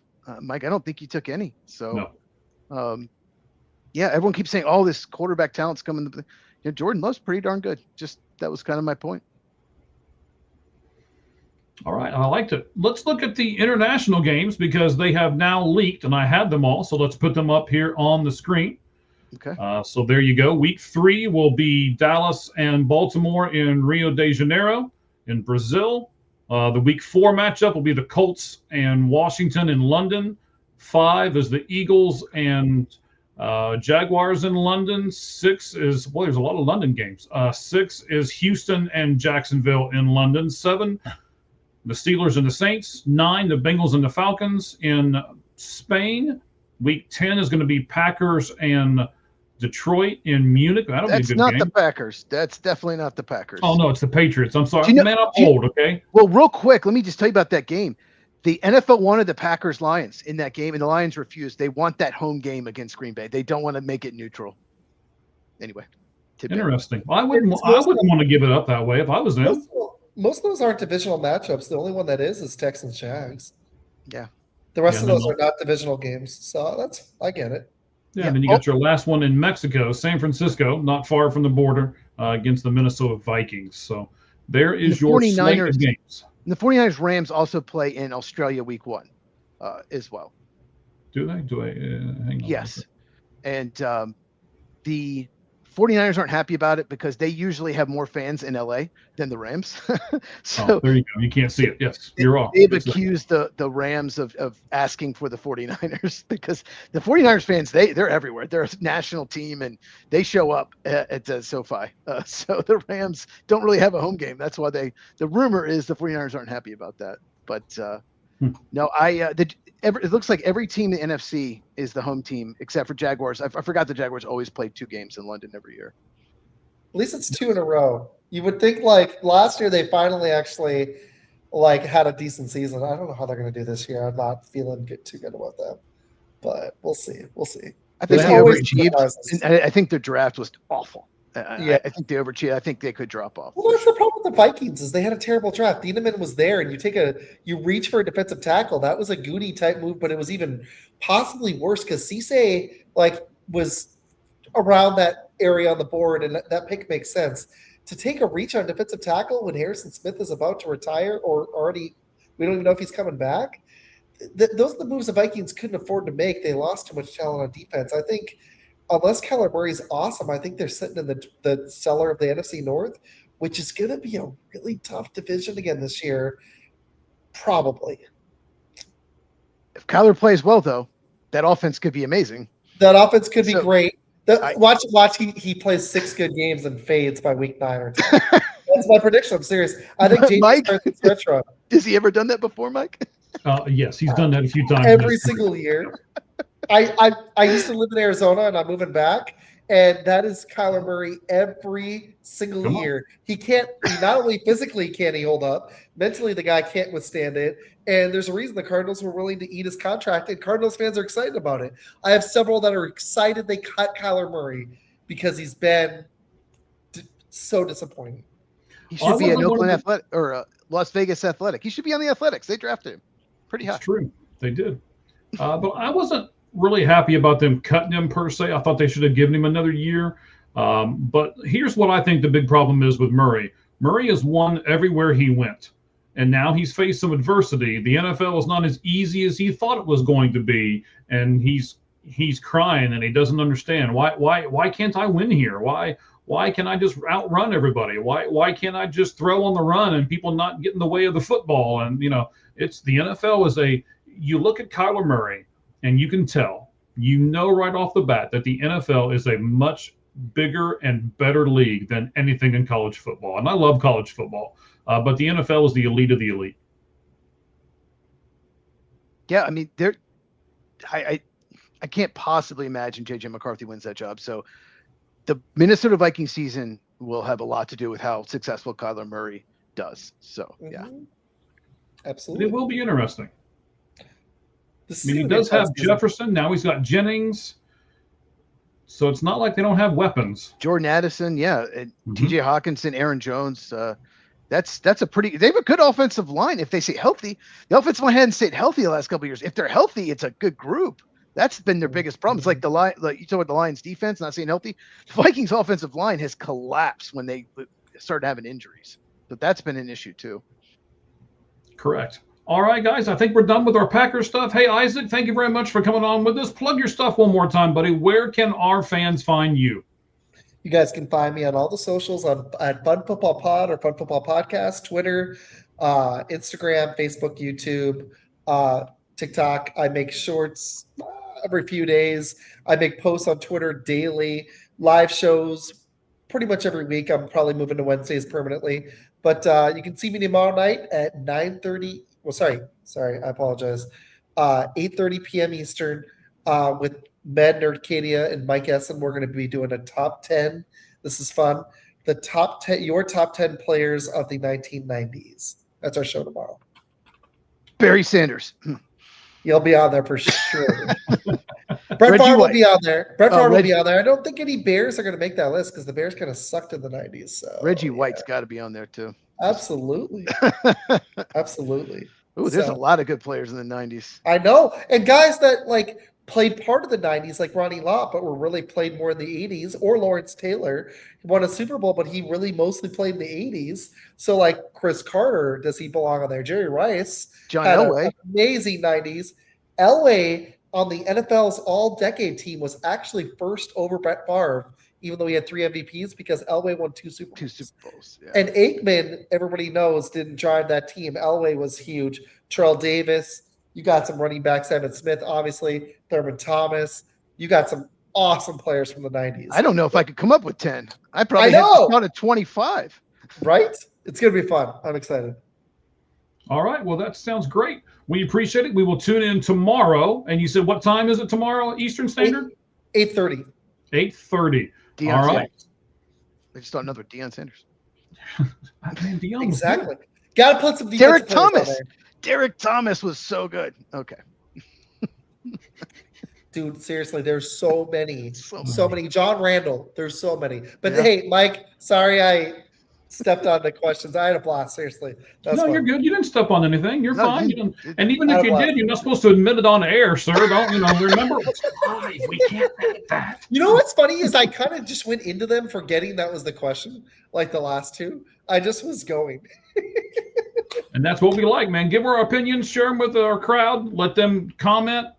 That's what we do here on the Lights Out Sports Podcast. We appreciate you, Isaac. Thank you very much. We'll talk to you soon, buddy. See you guys. Okay. Go Pack, go. All right, let me switch this around back to 2 now. I got to do it that way. There we go. All right, that was fun, man. I liked Isaac. Again, he is Yeah, at Fun fun dude. Football Pod. You can get him over on YouTube at that, and then he is on X as well at the same spot. So if you just search Fun Football, you'll be able to find him pretty much anywhere and everywhere. All right, bud. So we're going to jump around here a little bit. We going to go to our MLB talk. So what we've got to do now is we have got to give you the best graphic in all of sports. Here it comes.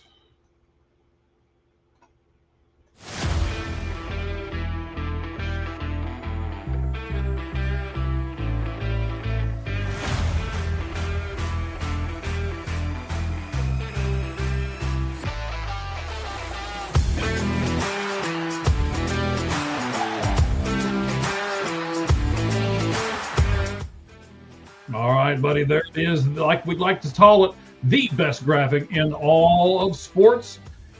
As far as podcasting goes, of course, we're going to look at Bobby Cox. We're going to look at a player from the Braves, a player from the A's that we're going to spotlight here in a few moments. And then we're going to do our batting cleanup, brought to you by ForwardFan.com, where, by the way, you can use code AGO, which all gloves off, of course, AGO10, and you can get 10% more off any of those tickets. We'll talk about those in a moment. And when we bat clean up, we'll talk about the Rays, the Reds, Cal Raleigh, and some MLB predictions. All right, buddy. I know if I was sad about this, I'm sure you were totally sad about this. I've got some pictures to throw up here as well to give some credit to your Atlanta Braves manager. We'll do that here in a second. His name, of course, is Bobby Cox, and we have to start our MLB section out with him. So Cox led the Braves to 14 consecutive division championships from 1991 to 2005, Cheese, but he only had one World Series win.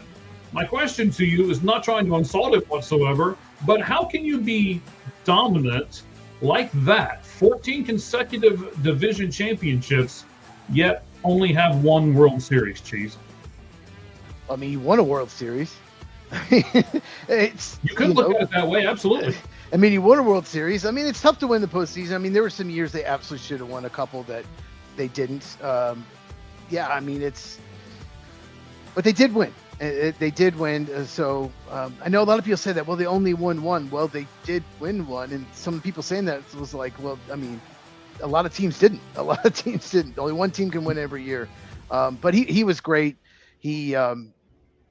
Everyone liked him. Like, all the players liked him. They all respected him. He would always have their back.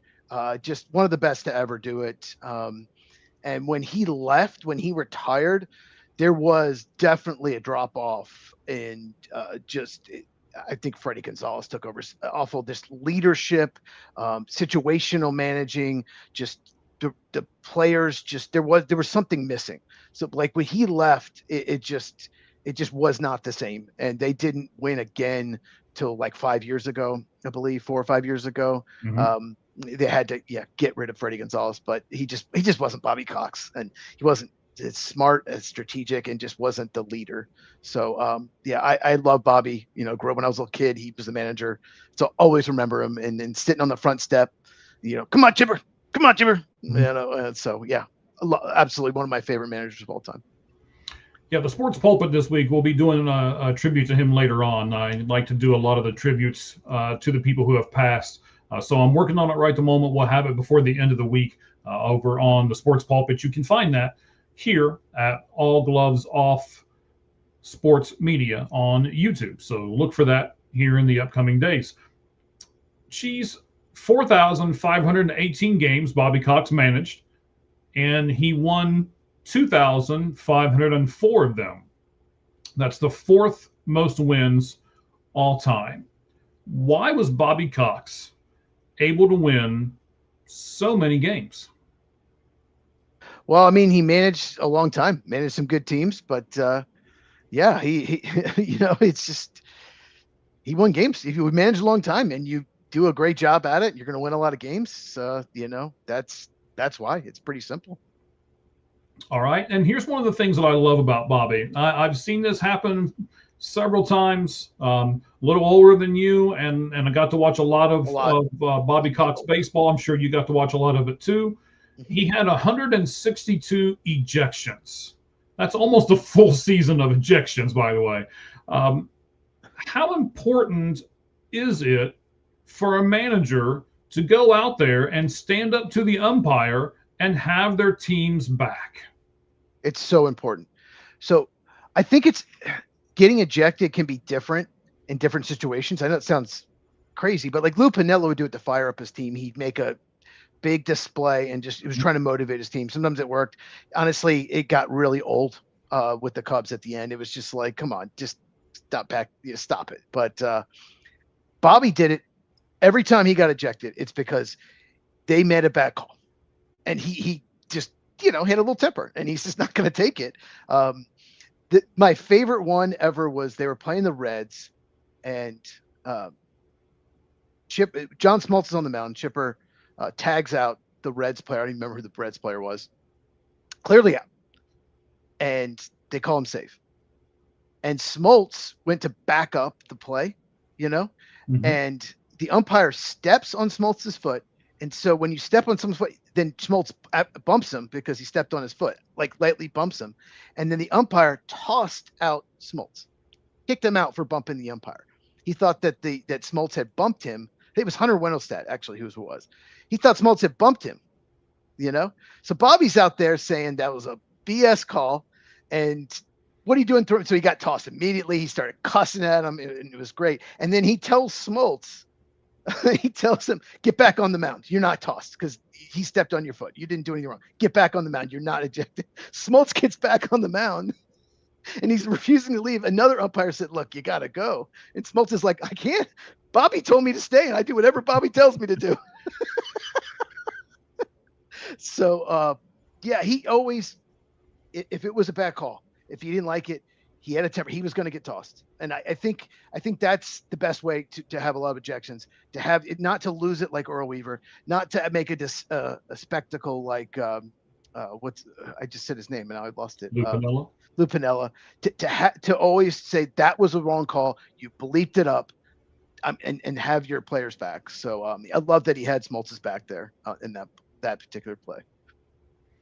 All right, so I'm going to save the other picture for the end here. We'll do it after we're done with everything as we kind of go off the air.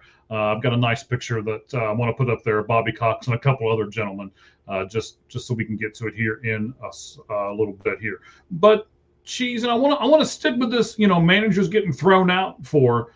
So we both watch a lot of baseball. I probably watch more than you, but that's just because you're the big football guy. But why don't more managers get thrown out today? I mean, I see all kinds of plays that are wrong and everything else, and they just kind of hang out in the dugout and be like, oh, well, it's okay. And none of them seem to be fired anymore. None of them seem to do anything. They just kind of hang out in the dugout.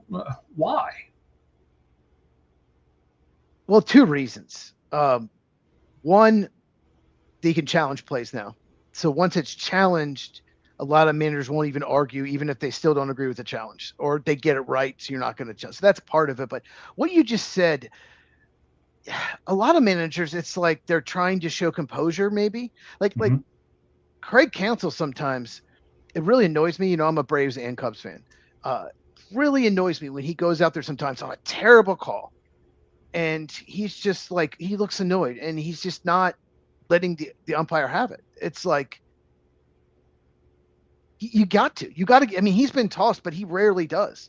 And it's like, if you do not make a point then the umpire think they can just keep making bad calls. That they, you need to make a point. You screwed up, you did, and get yourself tossed. And yeah, there was this, man. I guess it's just, I'm trying to show composure. I don't know what it is. What do you think it is?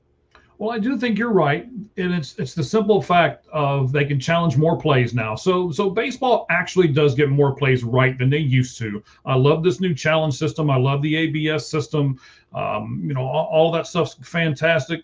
We're going to talk about labor agreements and all that kind of stuff. We didn't have time to do it today because not that we didn't want Isaac on. We invited Isaac on, but I knew I got two Packers guys on here. We'd be in that segment for a while. So I decided to wait on the other. And actually, they had their first labor negotiation today. For those of you who didn't know, they kind of laid the groundwork for what they're going to be doing in the future. So they're already starting, which is a good sign. Hopefully the game does not get interrupted, but we'll talk about that more later. Terry Francona is the Reds manager. I'm the Reds guy first, the Diamondbacks guy second, kind of like you. I have two teams. Mine is where I grew up and where I live now.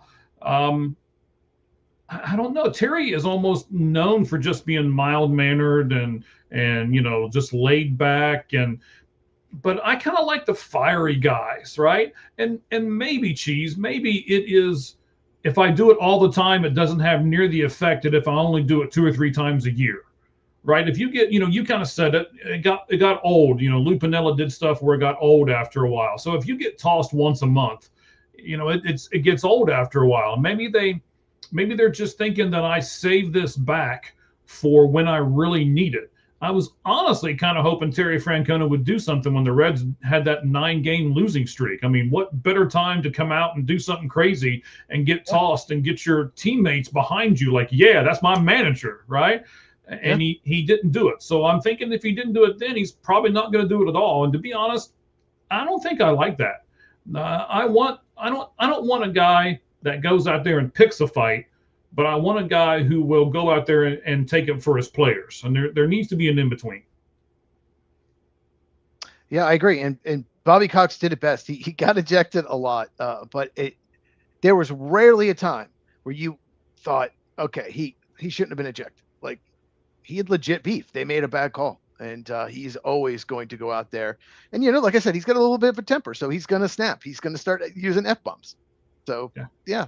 But I think there are times where, like, Chipper's laughing after he gets tossed. Like, it makes him laugh. It loosens up the clubhouse. Like, right. I think part of it was probably strategic, but he always had some really good assistants, too, like Jimmy Williams and, some other names escaping me, right? Pat Corrales. He's always had some good assistants. So if he got tossed, he was fine. He's like, we have guys that can manage the team if I'm, in the hallway, because they don't actually get tossed. They don't go home. They stand in the hallway where the cameras can't see them. That's what they do. Anyone that know that's what they do. They're still calling the games pretty much. They're just not out there in the dugout with them. Yeah. Every once in a while, one manager will actually put on a mustache and come back in the dugout and think that people won't notice. Yeah, I like his last name. It's pretty close to mine. I kind of like it. So, yeah. Okay. All right. So let's do this. Let's add this graphic to Bobby Valentine. Here. For people that didn't know, you can Google Valentine. Look it up. He got tossed from a game and put on a fake mustache and got caught. It was stupid. Yes. Like we all didn't know who it was, right? Yeah. All right. So the MLB team projections here, you got 110 plus win pace. You have 100 win pace. You got 90, and then you got 80. And then there's the mid, and then there's the 80, 90, and 100 beyond that. So I thought this graphic was interesting, especially for the top and the bottom. Do you think your Atlanta Braves can keep this 110 plus win pace up? Well, again, they won tonight. No, I don't. I could see them keeping 100 win pace up because they have had some pitching injuries. So they're going to get some guys back.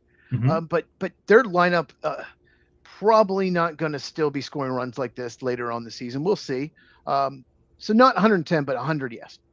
Okay, so what about the Mets at the very bottom? Are they really going to lose 100 games, or are they going to try to do something before this happens? They're awful. They are awful. Their pitching sucks. They don't score runs consistently. Their defense is awful. They just suck. I would have said no maybe a week ago. I don't know. Yeah, I think they could lose 100 games because I think they might start selling.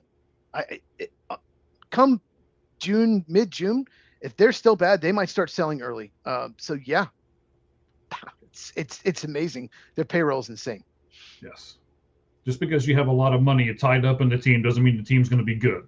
So many players are underachieving on that team. So many. Right. Speaking of a trade, there was a trade that was already made. If you didn't see it, we're not going to talk about it a lot today because I don't think it means a whole lot. San Francisco did trade backup catcher Patrick Bailey to the Guardians over the week since we talked the last time. Guardians are right there in that mid-range, and San Francisco is in the 90 loss pace spot. So here's what I want you to do, Cheese. Let's do this exercise. Let's look at 90 pace loss first. So these teams are on pace to lose 90 games. Orioles, Twins, Red Sox, Giants, Astros, Angels, Rockies. Which one of those teams do you think won't be down in that bottom cellar when it's all said and done? Who's going to rise up a little bit by the end of the season? God, I thought the Orioles would be better. I think the Orioles. I thought they would be better. I didn't necessarily think. I don't think I didn't pick them for the postseason. You might. I don't know, but I did. Yep, you did. I thought they'd be close to 500 teams. So I'll say the Orioles of those teams. Okay, so then now you got the 80 loss pace. So who's going to jump up and maybe win their division in that realm? So you got Arizona, Texas, the White Sox, the Phillies, the Mariners, the Detroit Tigers, the Kansas City Royals. There's a bunch of these. The Miami Marlins, the Washington Nationals, or the Toronto Blue Jays. Oh, this is easy. I mean, Detroit Tigers. I mean, the Central is. I don't think anyone has a winning record. The Tigers are too talented to not eventually take that division. So I'll say the Tigers.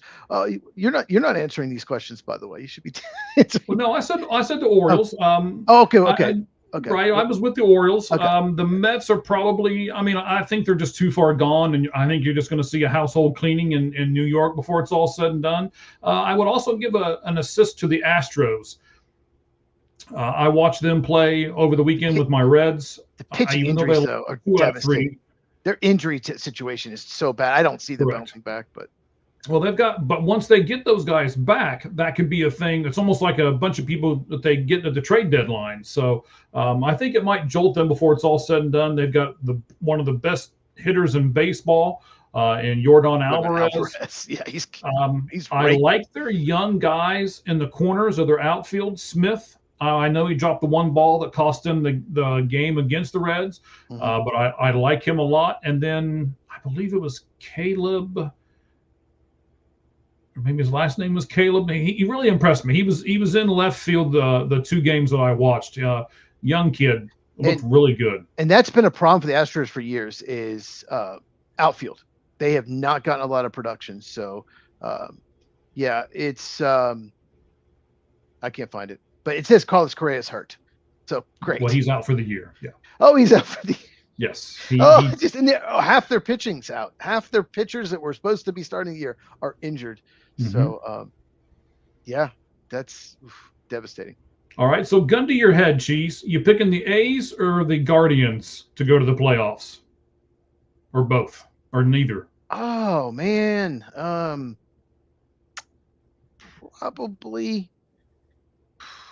probably the Indians because I don't like the Guardians name. Probably A's.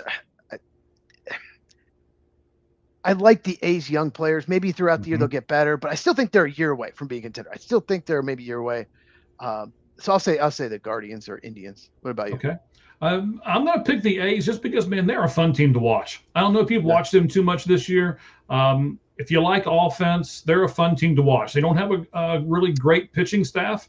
And I think if they could really pick up somebody to trade deadline to solidify that, give them a few more wins, I think you can see Oakland pull it off. In the 90 win column, you got Dodgers, Padres, and then look at this. All the Central except for one. Crazy. Brewers, Cardinals, all the Pirates, Central is on Reds. pace to win 90 games. Isn't that crazy? And so the Reds would have the third best record in the entire American League, and they would lead the AL West and the AL Central. Yep. But yet, I believe right at the moment they're still last in the National League. They were losing today. I don't know. They probably lost. They were way down on the Nationals. Yeah, I saw that. I couldn't believe they're letting the Nationals beat them. But okay, so we're going to say they lost 10-4. Sorry. Thanks, Cheese. Yeah, you're welcome. Brewers, Cardinals, Pirates, Reds. Which of those 4 teams is going to have the better record when it's all said and done? I mean, Dodgers. Of the Central?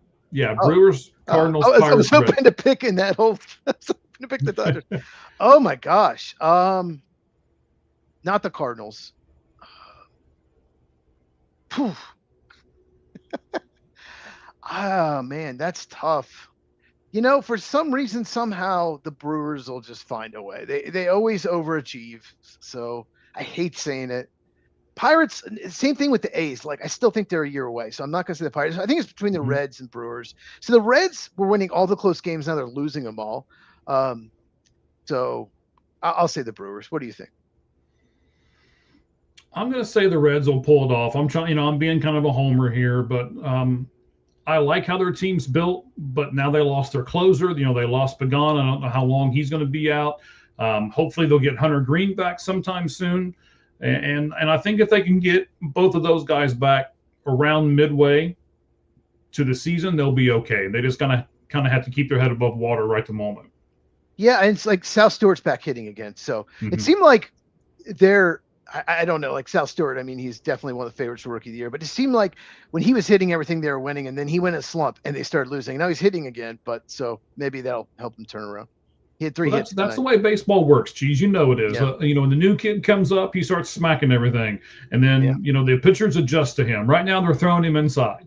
And until he makes the adjustment of either laying off that pitch or turning on it faster and pulling your hands in, that's what's going to keep him from being a major league star and not just a flash in the pan. So we'll see how it all works out. And then the last 3 there, the 100 win, Tampa Bay, Chicago, New York. So I'm going to throw Tampa Bay out because I don't think they can continue to do it. What? Yeah, we'll talk about them here in a second. Cubs, Yankees. Who will have the better record at the end of the year? I'm actually gonna say Yankees actually because the Cubs have a tougher division. It's just gonna be tough. I do think the Cubs could win 100 games. I do. I don't necessarily think they will, but like they could. They have a very good team. They have a deep team, but just because the division is so tough, I will say the Yankees. I hate to admit it, but I'll say the Yankees. Yeah, and I would say it too. I don't like saying it either, but I agree with you. Their division is so tough. They're just going to beat up each other, and I don't think the Yankees division is near as tough. All right, so we're going to do the players. Go ahead, sir. I'm sorry. No, I'm just saying it's not. It's not. The Red Sox are pretty bad, so yeah, it's Red Sox, Orioles. I mean, the Orioles. Yeah, Red Sox and Orioles have looked really bad, but All right, so we're going to spotlight a player from your Atlanta Braves. A stat that I didn't know he owned. We'll give that to you first. He has played now. Today, I believe, will make 825. He's played in his 825th consecutive game. He's the only player active in the top 10 of consecutive games played. How big of a stat is that, or is that just something that's like icing on the cake to everything else, Cheese?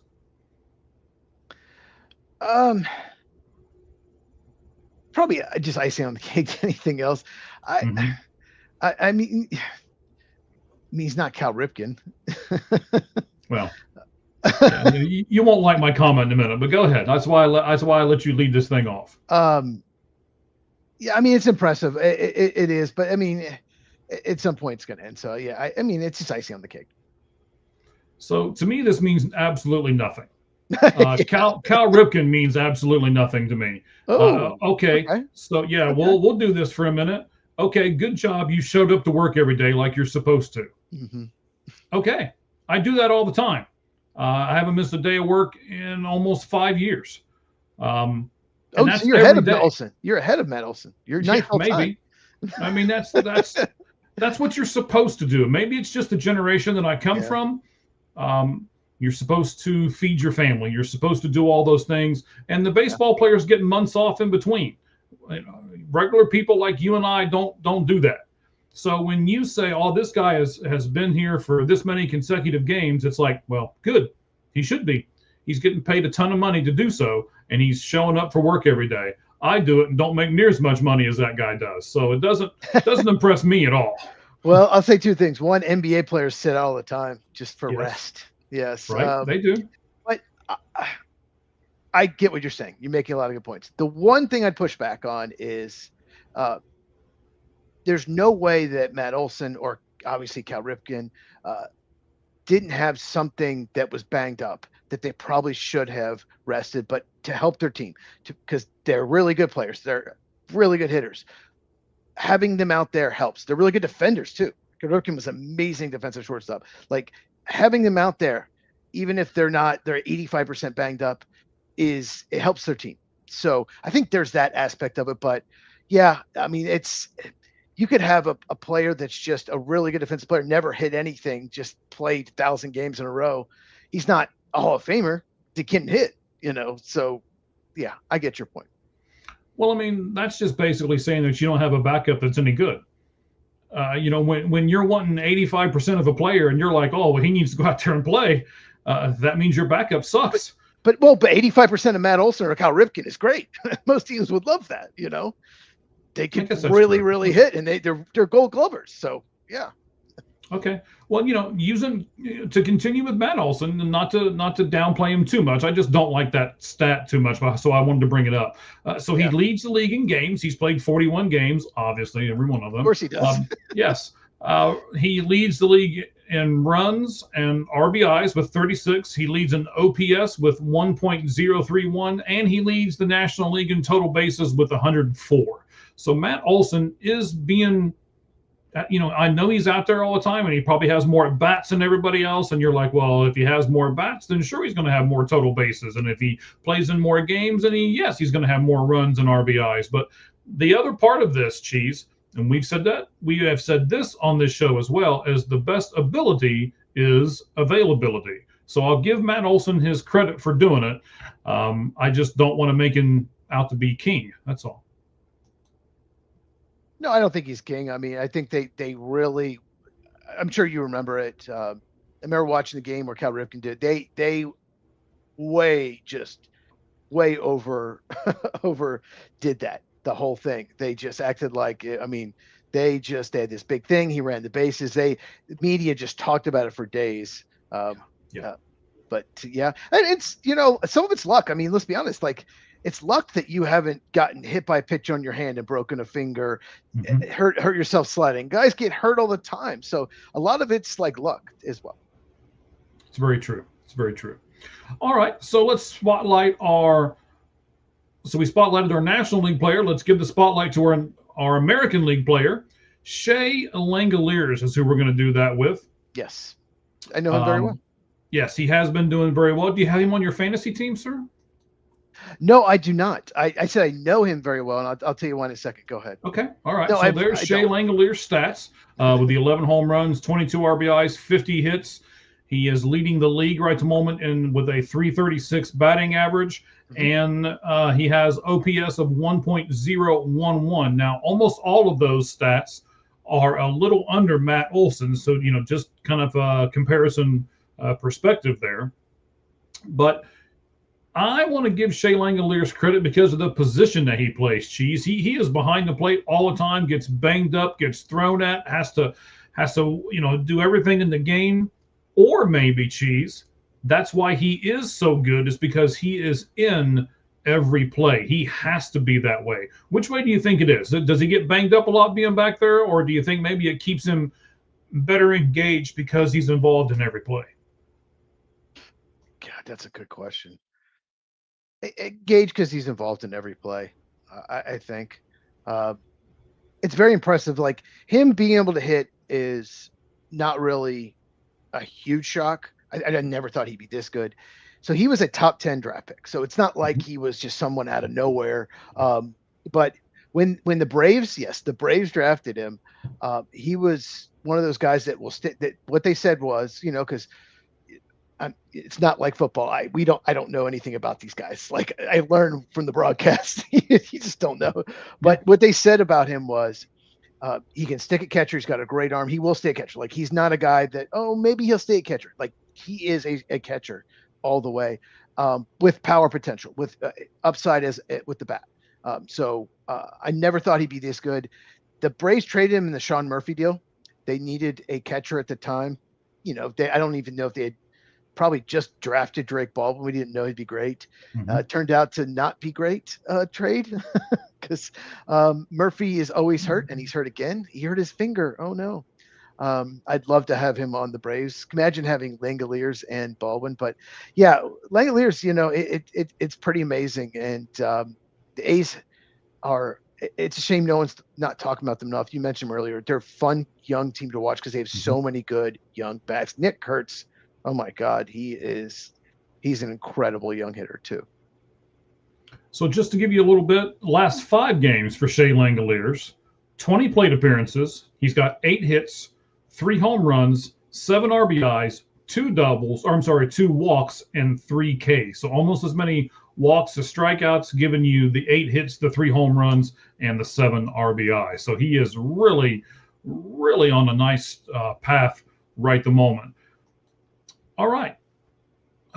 So one more thing we do here in the MLB, and then we will go to our lights out list. So we got 3 smaller topics here when we do our batting cleanup, brought to you by forwardfan.com. Again, you can use the code AGO10 and you can get 10% more off your tickets from forwardfan.com. We'll talk about them a little more here. I'll give you the question. I'm going to look some stuff up from Forward Fan. We'll find out what the ticket prices are, and then we'll talk about them a little more here in just a moment. So, Cheese. Yes. The Tampa Bay Rays have the best record in the AL while only having 3 teams that have less payroll than them. And their highest guy is at $12 million, Yandy Diaz. Talk to me about how impressive the Rays are so far this season. Very impressive. And this should only be a mild surprise. It's just they haven't been as good the last couple of years. But the Rays, they've had stretches where they've had one of the lowest payrolls and they still make the playoffs. They've made a couple World Series. They haven't won one. They have one of the best developmental organizations in all of sports. It's absolutely incredible, especially the way they develop hitters. It's amazing. They can take 4th, 5th, 6th, 12th round picks and make them major league starters. And it's kind of a shame that they don't have a bigger payroll, that they don't have one of those owners that will spend.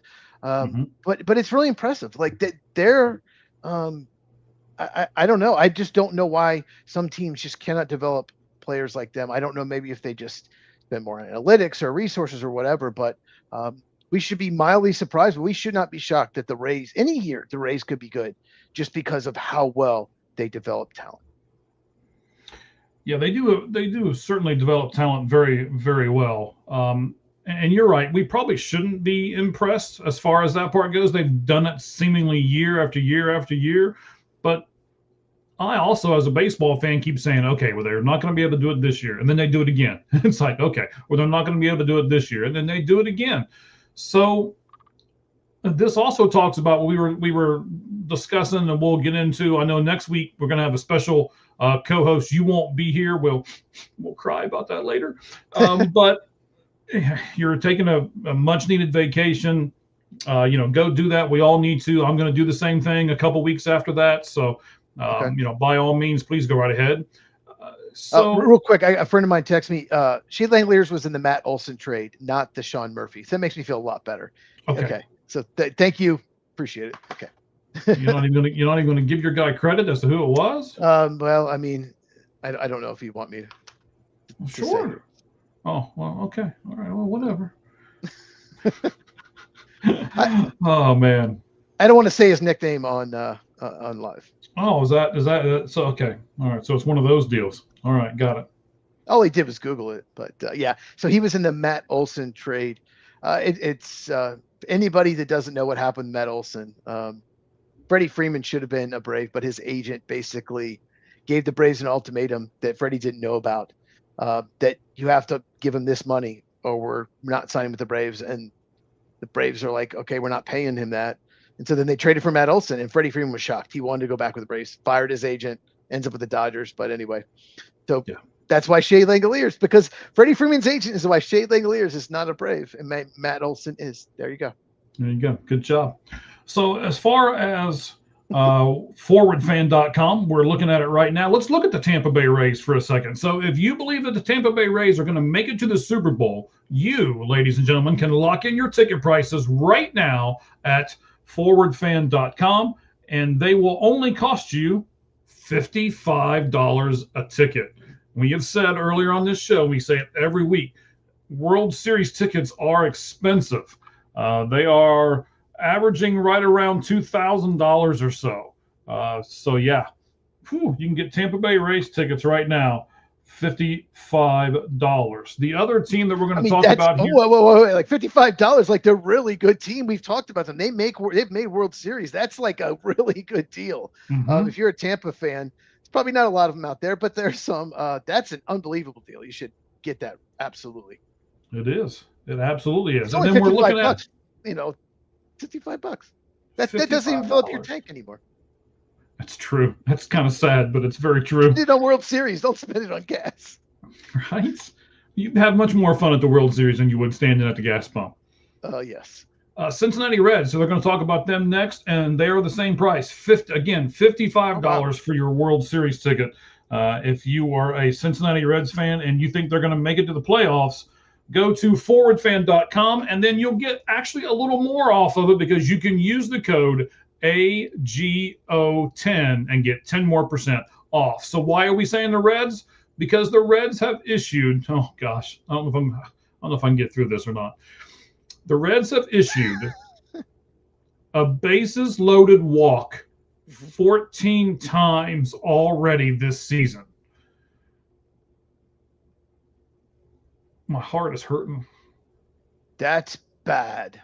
That's incredible. I'm sure Ricky and Roger have talked about that quite a bit on the Reds, on the Red Hot Reds podcast. Red Hot Reds podcast. There you go. I'll save you. Yeah, it's part of All Clubs Off Sports Media. So if you're a Reds fan, make sure you check it out. Yeah. They also do Minor League Monday, where they look at the Reds prospect on Mondays as well. So there's two different things over there. Check both of them out. They're really good podcasts. They only did it 7 times last year, did they? I mean, and even year. 7 times in a year seems terrible. 14. Okay, so 14 bases loaded walks. Yes. Already this year, and did Correct. it 7 times last year. 14 times. Yeah, in 40 games, I believe. Why do you think that is? Is it pitching injuries? Is it just, do they have guys in the pen with control problems? What do you think the reason is? Well, if you remember, Reds guy. Yeah, if you remember during against the Pittsburgh Pirates, they walked 7 batters in a row, the one inning. So that contributes to it some. But yeah. Yeah, they tied the second worst. The Orioles walked 9 like back in the 50s or something like that. So they're there on second place in a dubious award that I'm sure all of them wanted. But the Reds are one of these teams. You said it earlier. They're winning a lot of the 1-run games. They've lost a few of them lately, but if they don't win those 1-run games, they just get absolutely blown out. They lose 14-7. The Astros beat them 10-4 the other night. And it's the Astros. Half their team's injured, and you let the Astros score 10 runs on you. So the Reds are either feast or famine, and it's. I got a stat for you. You love stats. Yes, I do. And you mentioned walks, and you mentioned the Pirates. Mm-hmm. Paul Skeens has not had a walk since April 13th. Wow. It's May 12th. He's not walked a player. We already know he's got incredible stuff, but he doesn't walk people either. And his stats would not be near as bad if you take out that opening day start for him. Well, except for that one. But yeah, you can throw that out. But 14 bases loaded walk. Well, here's the good news is you probably ended the year with 16 or 17. I mean, what are the chances you have many more? They've got him out of the way. Let's just hope they got him out of the way and they won't do that anymore. That's very true. Speaking of people who aren't doing anything right at the moment, haven't done anything in a long time, let's bring up this guy, Cal Raleigh. These are his numbers through 42 games last year and through 42 games this year. somebody on this channel, not named Cheese, accused him of possibly doing some kind of illegal substance or something like that. And a lot of people got all upset with me. But here's your stats. Cal Raleigh is currently 0 for 36. And in those 36, he's had 16 strikeouts. He last got a hit on April 27th. And he has hit 7 home runs. But those 7 home runs have only given his team 9 RBIs. And then, you can look for yourself there. The stats from last year to this year, this season, 157, 559 OPS is awful. He's only had 24 total hits, 7 home runs, 18 RBIs as compared to the left-hand side of the screen. Cheese, what's wrong with Cal Raleigh? I mean, this guy almost won the MVP. It's 60 home runs, most for a catcher last year. I mean, he was one of the best hitters in baseball. So his hard hit rate has gone from 49% to 28%. Ooh. His strikeout rate's up to 31%. His exit velocity was 91 last year, is 86 this year. He's swinging more out of the zone. His batting average of balls in play, which means he's making weak contact, is 181. So he's not making hard contact. So you're not going to, have a good batting average balls in play. I mean, I was not surprised that he's not on pace to hit 60 homers. I wouldn't have been surprised if he hit 42, right? Mm-hmm. He wasn't going to hit 60 again. No way. But this, never expected. You had a theory. I don't want to really get into that without proof, but I don't think I've ever seen a drop from one of the best hitters in baseball to one of the worst overnight. I'm trying to think, maybe Josh Hamilton. If you can think of another one, let me know. Let us know in the comments too. Can you think of anyone else that's had this just complete drop off like this?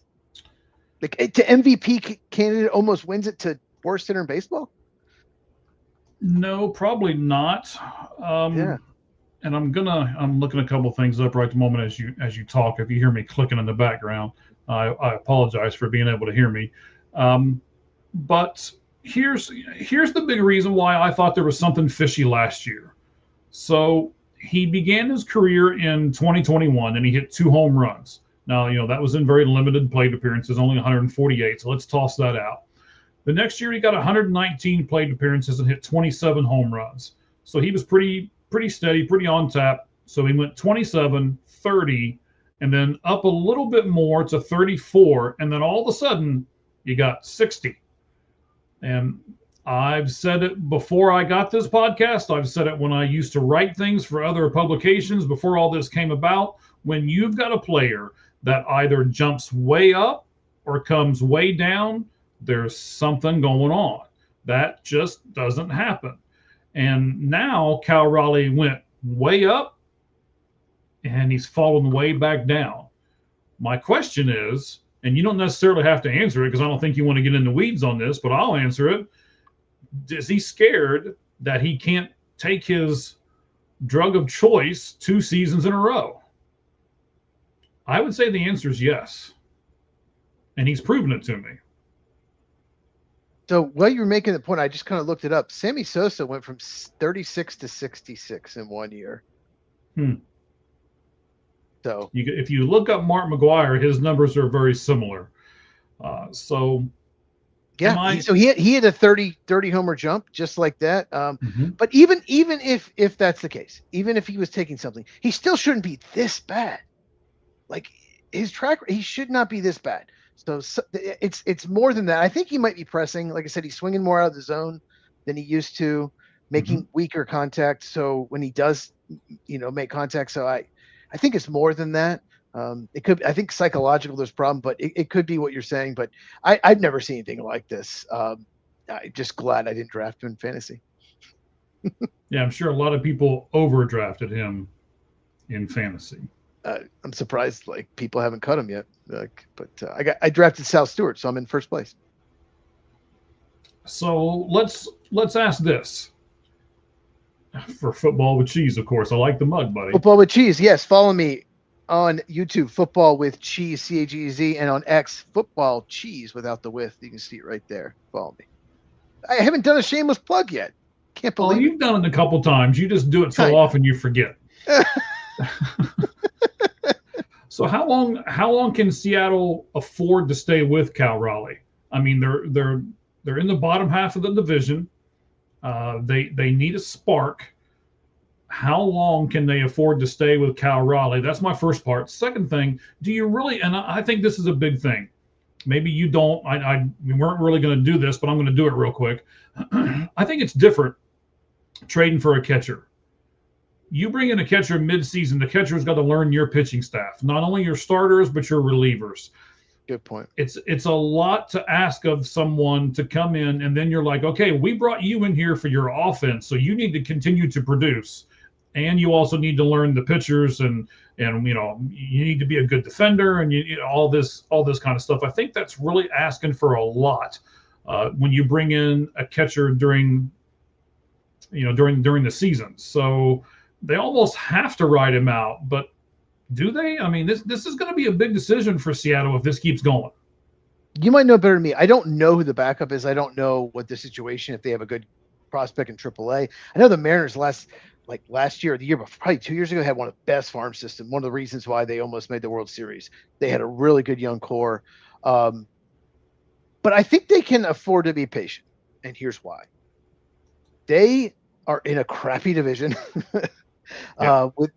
They're 1.5 games out of first place, and they're the only team in the division that has a positive run differential. So I still think they're going to win the division because of that, because of how good the roster is. They have really good starting pitching. I think they can be more patient. But I don't know if they've done this. What they might need to do is just give him 2 or 3 days off.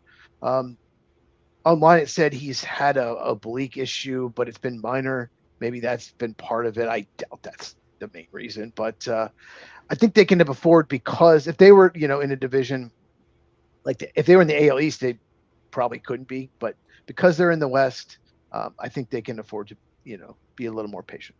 Well, Mitch Garver, just so you know, is their backup catcher. Okay. His stat line: no home runs, 1 RBI, 7 runs, and he's batting $167. So, hey, he's batting better than Cal Riley a little bit. A little bit, maybe. Yeah. So that's it's not like their backup is setting the world on fire or anything. So. Okay. Yeah. So they just got to hope he at least turns it around. We'll see. Right. All right, ladies and gentlemen, it is time for the Lights Out list, where we, myself and Cheese, give you our top 10 of a certain category that a lot of times we get together and pick. We don't have to this time. We started it last week and did really well, so we're going to continue it this week. Last week we did the top 10 players in the National League Central. This week we're going to do top 10 players in the American League Central. I can tell you a couple things about my list. One, I only have 1 pitcher on this list. And I believe I have pretty much every team represented with at least 2 players from each team. So, without further ado, let's do it.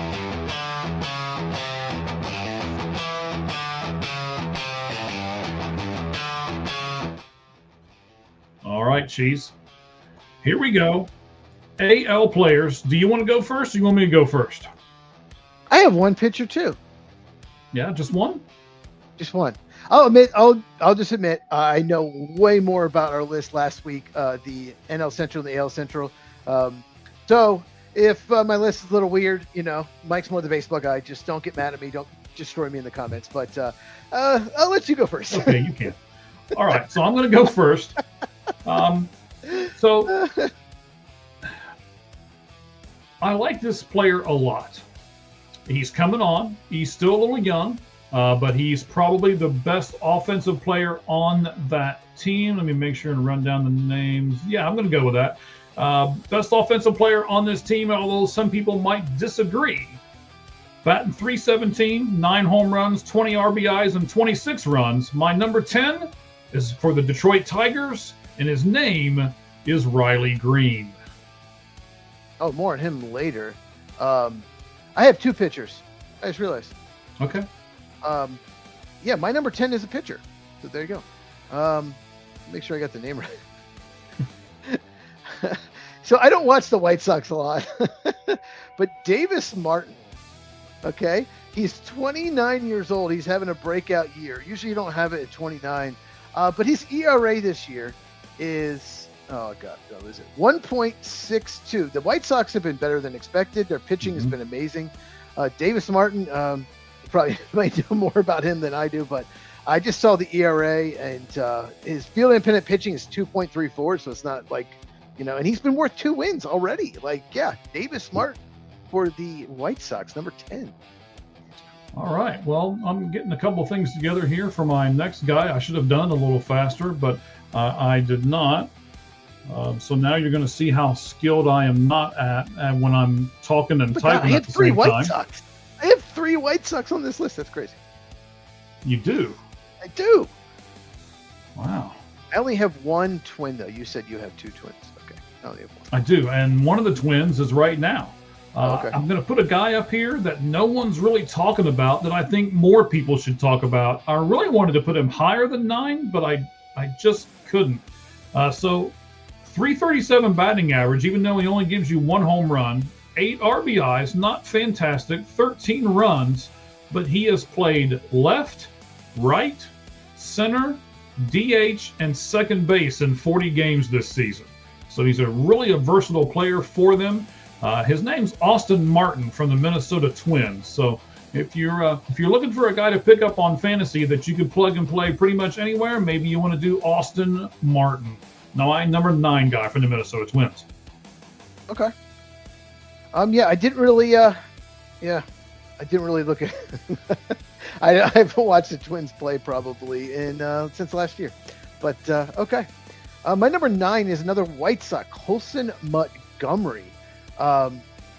He's one of those guys. I think he was a big time prospect. Is that correct? Yes, you would know. absolutely Okay. he was. Yes, he was. Of course. Yeah. Yeah, shortstop.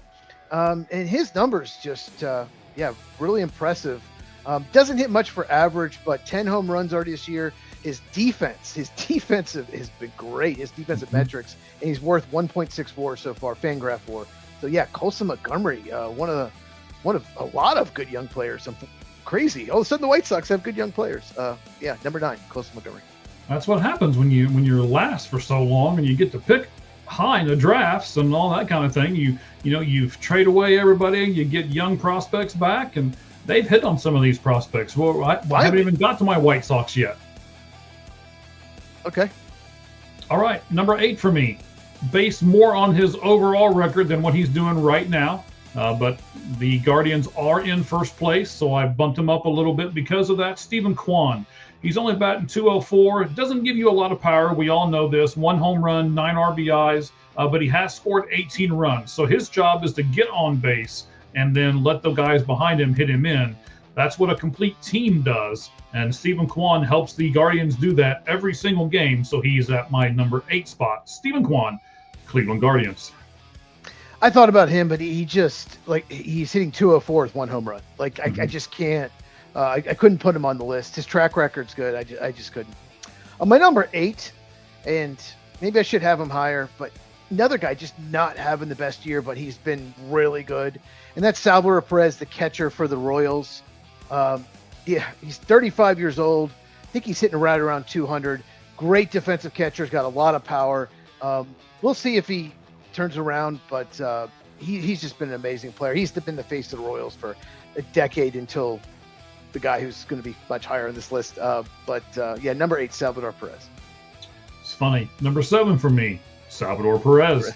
Again, the first thing I wrote down, leader. You mentioned it. He's been the face of this franchise for quite some time. No, he's not fantastic, but he can also catch and play first base. So he's being a little more versatile. They're allowing him to go out there and take Pasquantino's spot, giving him a little bit of a breather, which is important for the younger guys. 5 home runs, 17 RBIs, and 14 runs. So, excuse me. Is he doing fantastic this year? No, he's not. But I guarantee you he's still that guy in the clubhouse that's helping everybody out, that's positioning players and then things like that. So because of his leadership abilities, more than anything else, Salvador Perez at number 7 for me on the top 10 list of the players, the best players in the American League Central right now. Yeah, my number 6. I only have one, seven. I only have one twin. It's Byron Buxton, outfielder, center fielder for the Twins. Buxton, he's got a lot of power. He doesn't walk a ton. I think I had trouble with 4, 5, 6, 7. Moved down to 7 just because his defense is not as good as it used to be. It's still good, just not great anymore. And he doesn't walk enough, but 13 homers, 30 RBIs. So yeah, Byron Buxton is my number 7. I'm going to tell you, I had a hard time with the top 3, putting them in what order I wanted them to be in. So we'll get to that here in just a few moments. But right now, Riley Green, Austin Martin, Stephen Kwan, Salvador Perez, and number 6, whom you have already talked about, the first White Sox on my board of 2, Colston Montgomery. Yes, a very highly touted prospect. He was in the Arizona Fall League for 2 or 3 years in a row, and it's like, okay, is he ever going to make this jump? And the White Sox, they could be patient with him, so they were patient with him. They were very sold on him. You said it correctly, 221 batting average, so not a huge average guy, but 10 home runs, 28 RBIs, and 17 runs scored so far, and his defense has never wavered. So, yes, fantastic shortstop for them, one of their building blocks there in Chicago, and because of that, he makes it to number 6. Okay, my number 6 is a rookie for the Tigers, Kevin McGonigal, shortstop. He was tough to place. I thought of putting him, in the 4 to 7 range, all pretty close. He only has 2 homers, okay, but he has 26 RBIs, 5 stolen bases, but he walks more than he strikes out. He never strikes out. 13% walk, 4.4, 12.2% strikeout. He's one of the best prospects in baseball, all of baseball. I don't know, he's a shortstop or third baseman. You might know better than me. But he's probably his home is probably primarily a shortstop, but he can play third base. Yeah, I think third base is probably his home. I don't think he'll be a great defensive shortstop, but the guy can just absolutely hit, and you just don't see rookies that walk more than they strike out. So for that, I moved him up to number 6.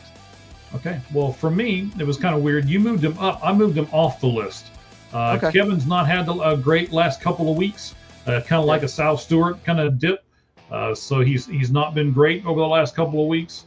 And I kept the guys who their track record spoke for them in Kwan and Perez over top of where I would have put Kevin at in that spot. So I didn't put him on my top 10. Number 5 might surprise some people, but I did it because he's on the IL right at the moment, and he's the only pitcher on this list. Okay, I have him higher. He's 3-2 with a 2.70 ERA, and he has a really impressive 45-6 strikeout to walk ratio, which honestly almost pushed him higher. But these top 4, I just couldn't put him any higher than them. So Tarek Skubal for me is at number 5. Middle of the road, he'd be higher if he was healthy. Okay. More on him later. Mutaka Murakami is my number 5 White Sox. You got to ignore the fact that he strikes out so much. Not a great defensive player, but it's hard to ignore 15 home runs.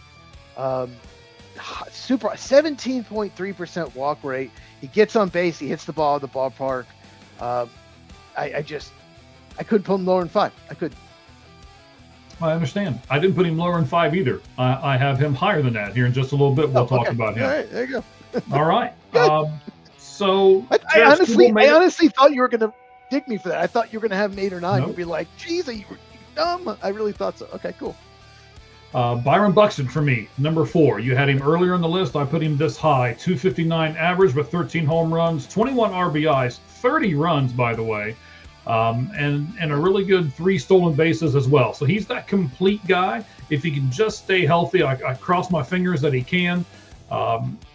Can he lead these Twins? Now, the Twins are doing better than I expected them to do, and a lot of it is because of Byron Buxton.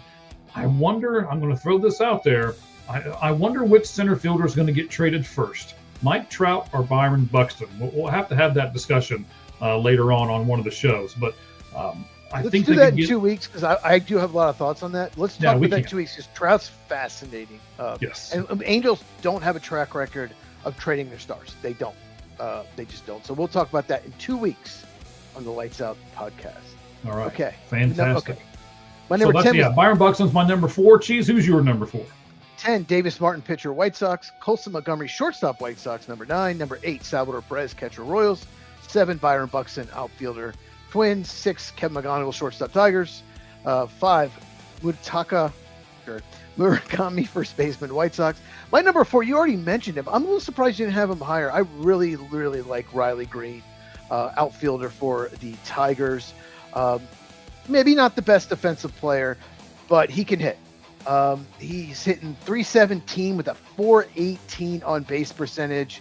He had 36 homers last year, only 4 this year, but power, maybe the power will come back. But like I said, he can just hit. He's, walk percentage is by far a career high for him. So yeah, number 4, Riley Green. It's kind of wild, isn't it, how these hitters, like their power goes down, their walk rates go up. It's like, what are they concentrating on in the off season? And think, I'd love to be able to talk to these guys and be like, what did you concentrate on? And before the season's out, which season would you like better? We may have to have some of those discussions in the off season for MLB. But I like what you said. I like Riley Green a lot, but I think he's regressed in some spots. So that's why I pushed him down on the list a little bit. Defensively, he's regressed. If you look at the stats, it's not great. Absolutely. Yeah, it's not great, but yeah, he can hit. Okay. And his home runs have gone down a lot too. So yeah. For me, 3, 2, and 1 was really hard. And I had to go with the new guy at 3, even though he's not new to baseball. He's new to American League Baseball, and that is Murakami. 232 average, not great, but he has 15 home runs, 29 RBIs, and 25 runs. So he is the epitome of the DH. We talked about him earlier. He's the new baby for the three true outcomes. I can't think of it. There you go. Three true outcomes, like the Kyle Schwarber stat. Yeah, the Kyle Schwarber stat. Yeah. Yes.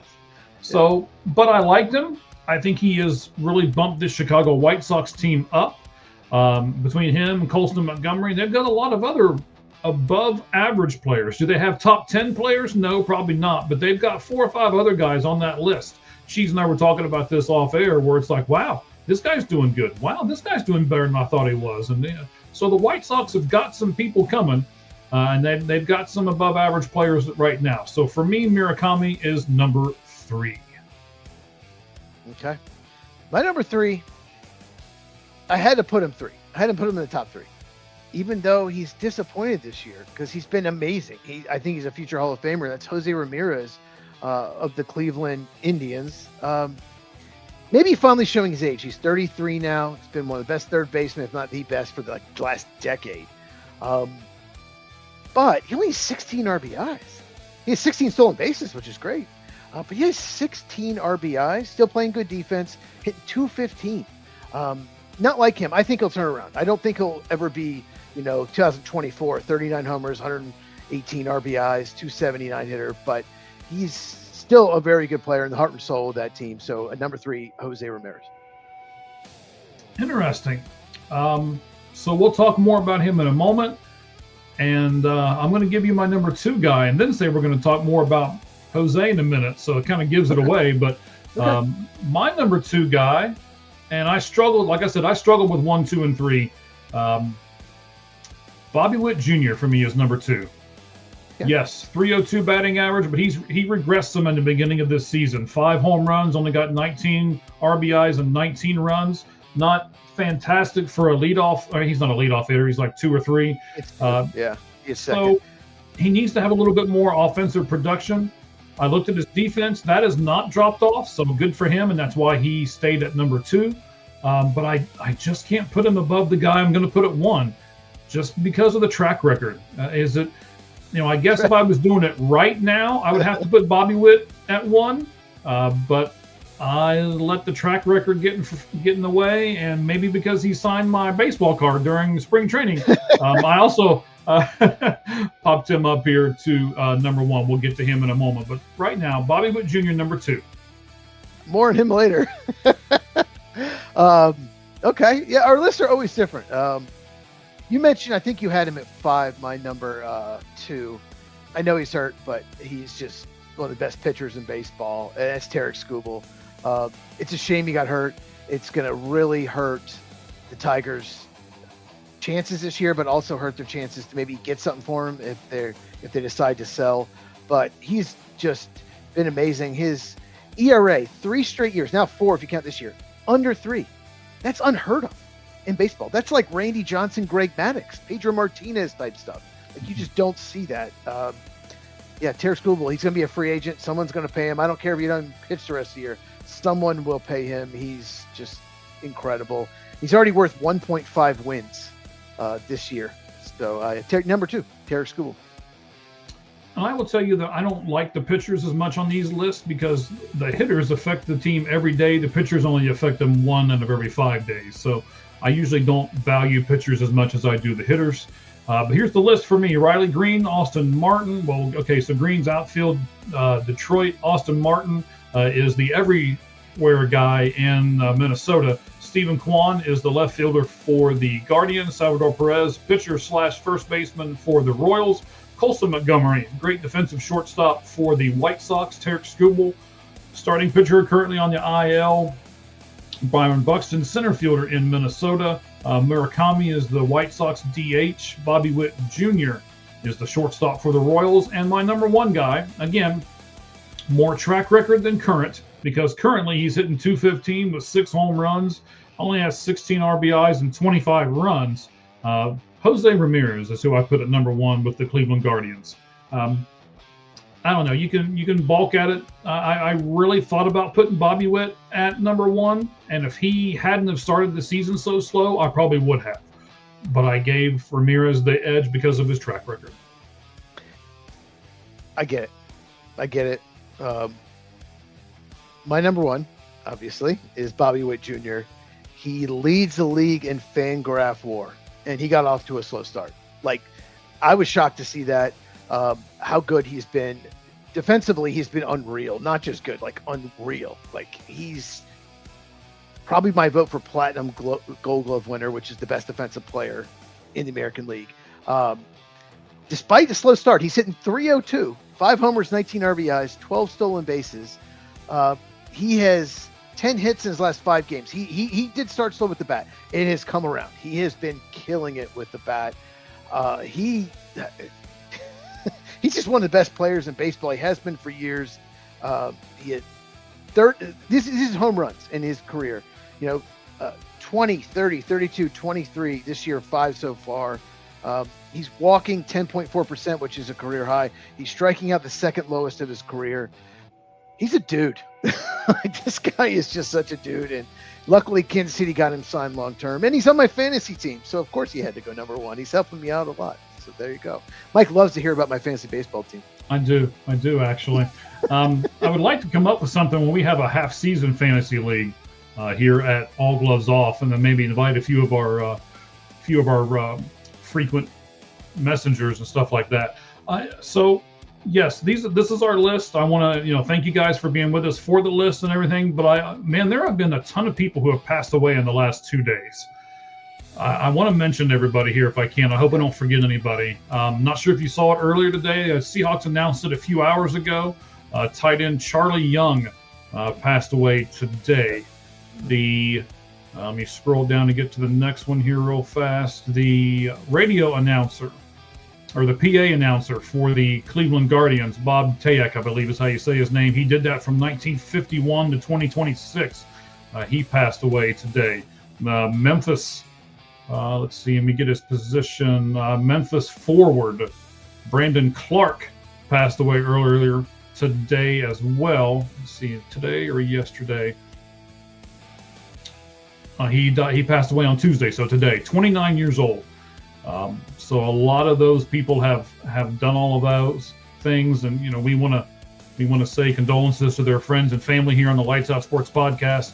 I believe that's everybody. And I want to turn this music off in the background for a second, and I want to leave you guys with a picture. Cheese, you got anything that you want to add to the end here? I always give you that option, and I was almost going to cut you off and not do it. You got anything you want to add to the end, sir?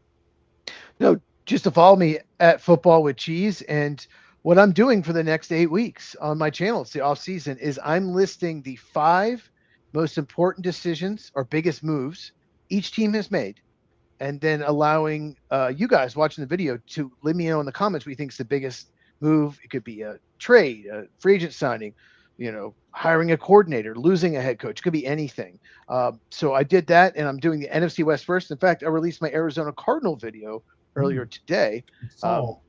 You saw that? Did you? Oh, did you watch that? I haven't got a chance to watch it, no. But when I was for those of you who don't know, in the comments here on the podcast, I always put Cheese's YouTube spot where you can just click on it and go right to his channel. And then I did the guest as well. We want to thank Isaac, of course, from Fun Football Podcast. He was here with us to do the Packers beginning, and his link to his YouTube is there in the description as well. So when I clicked on that earlier and I was copying and pasting, I was like, oh, he released an Arizona Cardinal video, and I didn't see it till now. So no, I have not had a chance to watch it. I'll actually watch it on my way to work.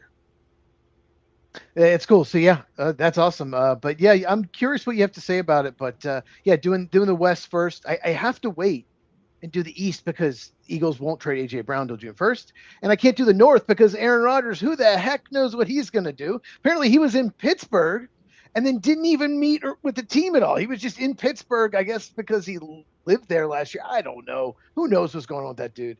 It's a weird dude. I love him to death, but he's a weird dude. So yeah, so check those out on my channel. I'll be doing that next 8 weeks. I'll do a division each week. But of course, anything crazy, any trade, whatever, I'll make a video, and I will make a video reacting to the schedule release as well. So at Football with Cheese, and follow me on X at Football Cheese. All right, so I'll encourage you guys. This is one podcast on All Gloves Off Sports Media. We have several. We have the Red Hot Reds on Sundays and Wednesdays. You have Minor League Monday on Mondays, obviously. And then we've got us on Tuesday. And then later on in the week, you also have, oh man, I lost Mr. First Down's name of his podcast. Fanboys Unleashed. There we go. Fanboys Unleashed. I was trying to think of it too. Oh, I almost got me.